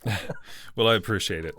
It's definitely, I do like my voice in certain places, but and I think it's you have to have something you're working towards, and Yeah, I yeah, definitely try and count my blessings in my voice because I do find the high stuff and the low stuff quite easy to sing, and I do like the colors and the tones in mm, there. It's the yeah. stuff in between that I kind of in my mind struggle with right now, Oh, yeah, but it's right. yeah, you have to have something to work towards, but Yeah, of course. yeah.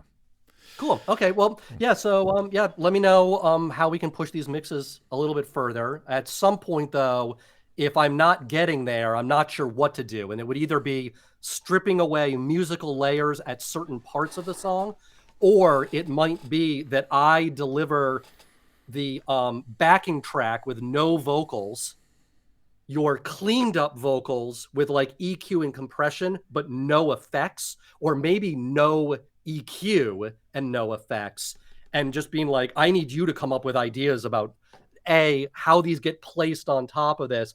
But like, it could be that I'm just like choosing the wrong reverbs and stuff like that. The right that reverb is so hard, right? If it gets too loud, it gets too wet and absorbs the vocals, and you lose that intimacy. But if it's too quiet, it sounds too dry, right? And so there's constantly automation. And should the reverb be less bright and longer and lower or shorter, right? You know this, and Yeah, so it maybe come to the point where I need help with yeah, the actual vocal processing, similarly to what you did when you sent me lots of different pianos, right? Because getting the different piano flavors is really helpful because the pianos I was choosing were working fine in some sections, but when they were stripped down, it was like, oh, these are too affected, right? Like the piano, especially like in Notice Tollens, where the piano needs to be more normal at the beginning of the song. If it's too weirdo treated piano, it's a little goofy sounding. And so I like the fact that it starts very clean and pure and intimate. And then as the song gets more elaborate, the piano then has space to become weirder. And then at the end, it goes back to being normal again and like that yeah. sort of stuff. So, And that's kind of, um, by the way, I love that song as well. And just like a fun fact, like Notice Tollens, to me, much of that vocal, the lyrical theme goes back to that time when I was listening to a lot of Misery in soliloquy, and it's kind of a lot of that dark time is in those lyrics, so it kind of loops back to the old Symbion Project influence. But I think the mix is, I think we're gonna get it right on your end. It's more like, because most of it is already in place, so there's maybe gonna be some technical suggestions that I'll have, and maybe some obviously subjective ones, but I think we'll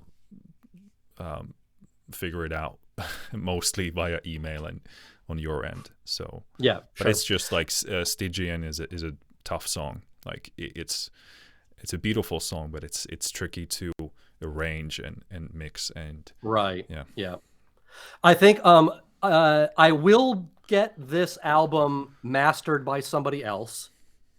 I do normally, I've gone back and forth over the years. All the earlier Symbion Project stuff all got mastered by this guy named Dave Locke, who I knew in Boston. He's actually now in Seattle. He did a lot of the Freezepop stuff.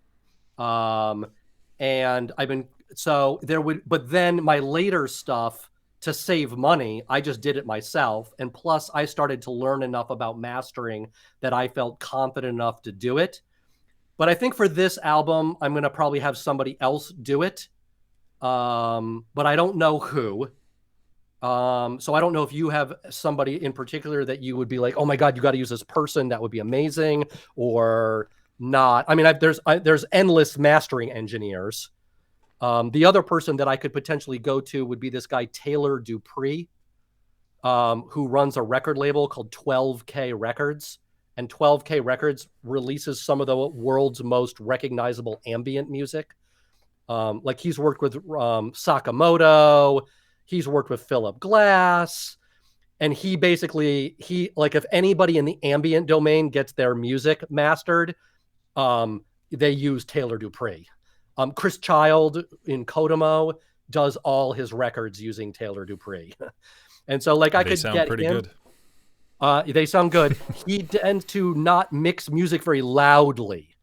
And I tend to, because we've got drums and it's got a slightly pop music elements, I tend to want things to be a little bit louder. But he would be somebody that I might consider, but I don't know if you had anybody that you'd be like, oh my God, you got to like check this person out. It would be amazing. And it wouldn't be super expensive. Yeah, not really. I've been using Simon Francis, who has basically mastered all of my orchestral stuff, and he's been very kind in helping me at reasonable rates. But again, you know, and luckily his rates has been, like, for him, they've been going up lately, which I actually emailed him just a few days ago, and politely said that I honestly, because I'm doing this crowdfunding campaign thing, and I have a theme song for that, and I want to get it mastered. And I told him, like, I genuinely can't right now afford you, and I do want to, you know, pay the appropriate amount of money that the work actually takes. Right. Yeah. So I'm probably myself, and I kind of want to transition into mastering my orchestral stuff myself, because I have so much music coming out in the near future that I just won't be able to pay for a professional.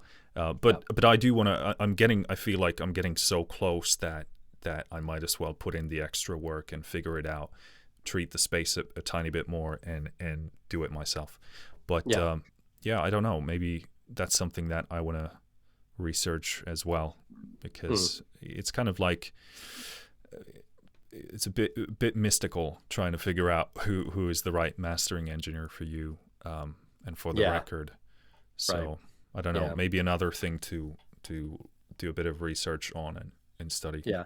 The other thing about mastering engineers, and that I found with Dave Locke, is that, you know, a lot of mastering engineers go into the process where they're like, oh, well, I'm listening to this song and I really wish that the vocals had a more rich tone to them. And they're like, okay, well, I can get in my analog EQ and get some rich tone back. But of course, they're EQing everything. And what I Yeah. want them to do is email and be like, hey, I was about to do the rich tone thing on your vocals in this song. Can you deliver me a new final mix where you get the rich tone? Like, what EQ are you using? Okay, well, add about, 3 dB at, 450 hertz with a Q of like 1.2 and send me a mix. And then I send him a mix. He's like, oh yeah, that nails it, right? Because then we got the rich tone, but he didn't mess up all the other things in the same frequency domain. So I like mastering engineers that allow me to help them by delivering a new final mix, right? Or they're like, I don't want them to make my vocals sound 1 dB louder in the mastering domain. I want to mix them 1 dB louder.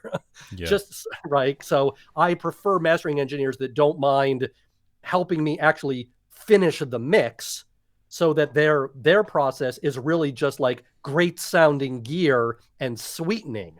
I don't want them fixing problems in my mix. I need to fix the problems in the mix.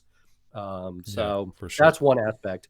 The last thing I did want to say was that I'm actually thinking about releasing our project in VR as well as a digital release.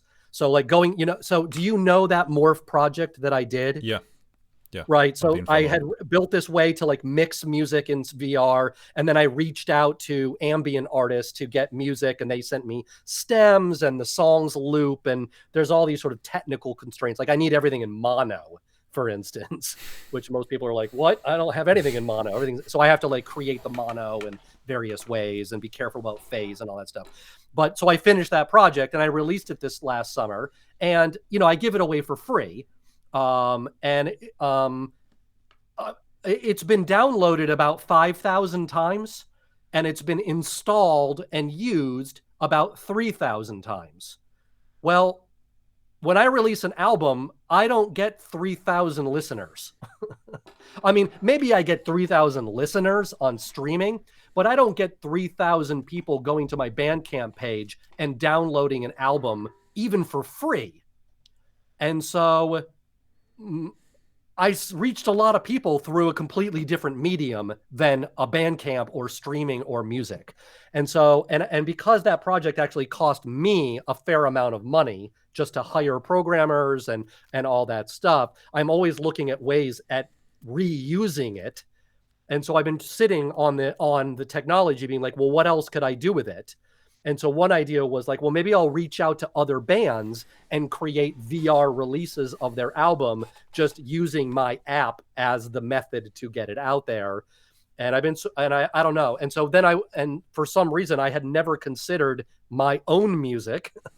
And so a few weeks ago, I was like, you know what? I wonder if maybe we should just release Saturnine in this format as well. And so I'm in the middle of porting one of the songs. Actually, I'm bringing Notice Tollens over so that I can try it out.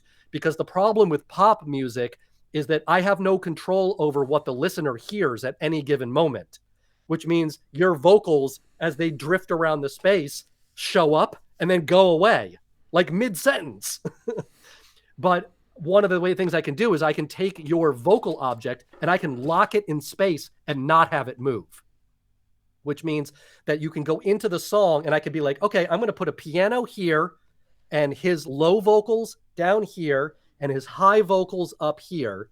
And that every other sound, the hi-hats, the drum programming, the piano, the wet piano separated from the dry piano is all drifting around randomly. But at least when they go into the experience, they always hear the vocals and they hear like the main piano part, which means that they're getting this mix that it sounds like just you sitting at a piano singing to them.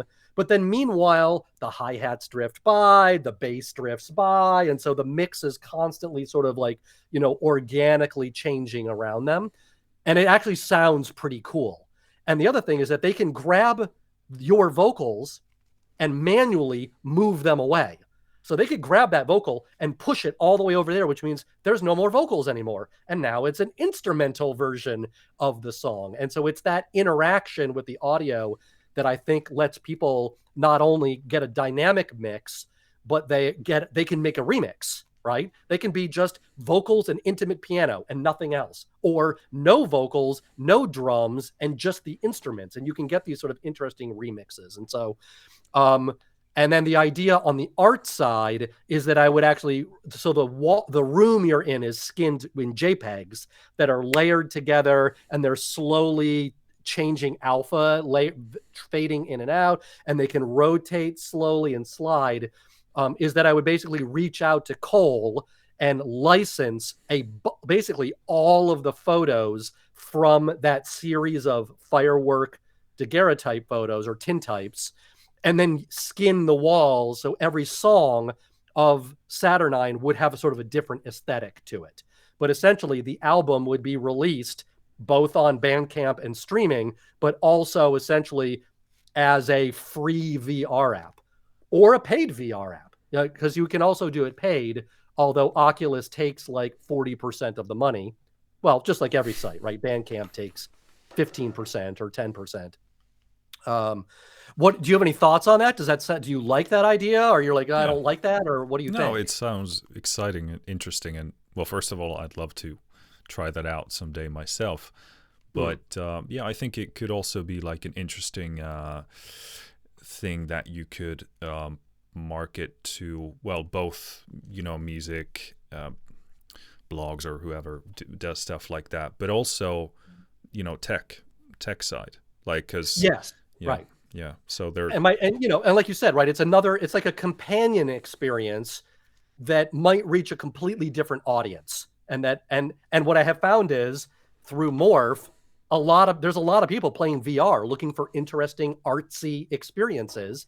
And if I can get some, you know, new fans to the music that we make from a completely different way, then it's aesthetically pleasing and interesting and reinforces the music.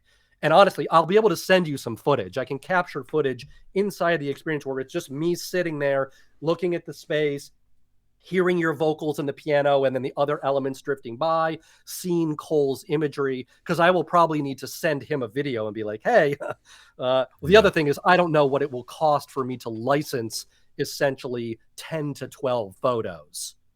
I can't spend, you know, $5,000 on photo licensing. So he's going to have to give me a deal on that, or I will have to find a different artist that can give me a whole bunch of images, 10 to 15 images for like, you know, a couple $1,000s or something like that. And those images have to be aesthetically correct for the like, you know, like have a good art experience. So he might say no, or he might say yes, but it would be too expensive. And if he won't budge on the budget, then I will have to figure out some other solution. Yeah. But the solution is essentially in the photo domain. It's JPEGs. It's not videos. I would just need a pool of really interesting, compatible JPEGs that can be layered together and fade in and out and create those sort of like slowly, dynamically shifting textural things. And there's lots of artists, right? So if Cole says no, I have to find somebody else who can do that stuff that I like. And so anyways. But if you're open to it, let me send you a video of it and see what you think. But I think it would be a cool companion experience and might bring a certain number of new fans into the music that we make. Yeah, I think it makes strategic sense and also creative sense. Like that sounds like a lot of fun. So absolutely. Awesome. Cool. Well, all right. Well, I know it's getting late there, and we've talked for quite a while. So thanks for setting this up, and let's try to do it again. Yeah, thanks for doing it, and it was a lot of really good stuff here. And obviously, big part of this is for me to be selfish because I wanna learn and grow and develop. But it's great if we get to share that with other people. But okay, well, I mean, I'll put your relevant links in the description of this this episode and whatever you want to have there. And thanks for your time, and I'll get back to you on the mixes and everything else that I need to catch up. On that sounds good, Marcus. Cool. All right, cool. We'll have a good rest of your week. You too. All right, we'll talk soon. Yep. See you.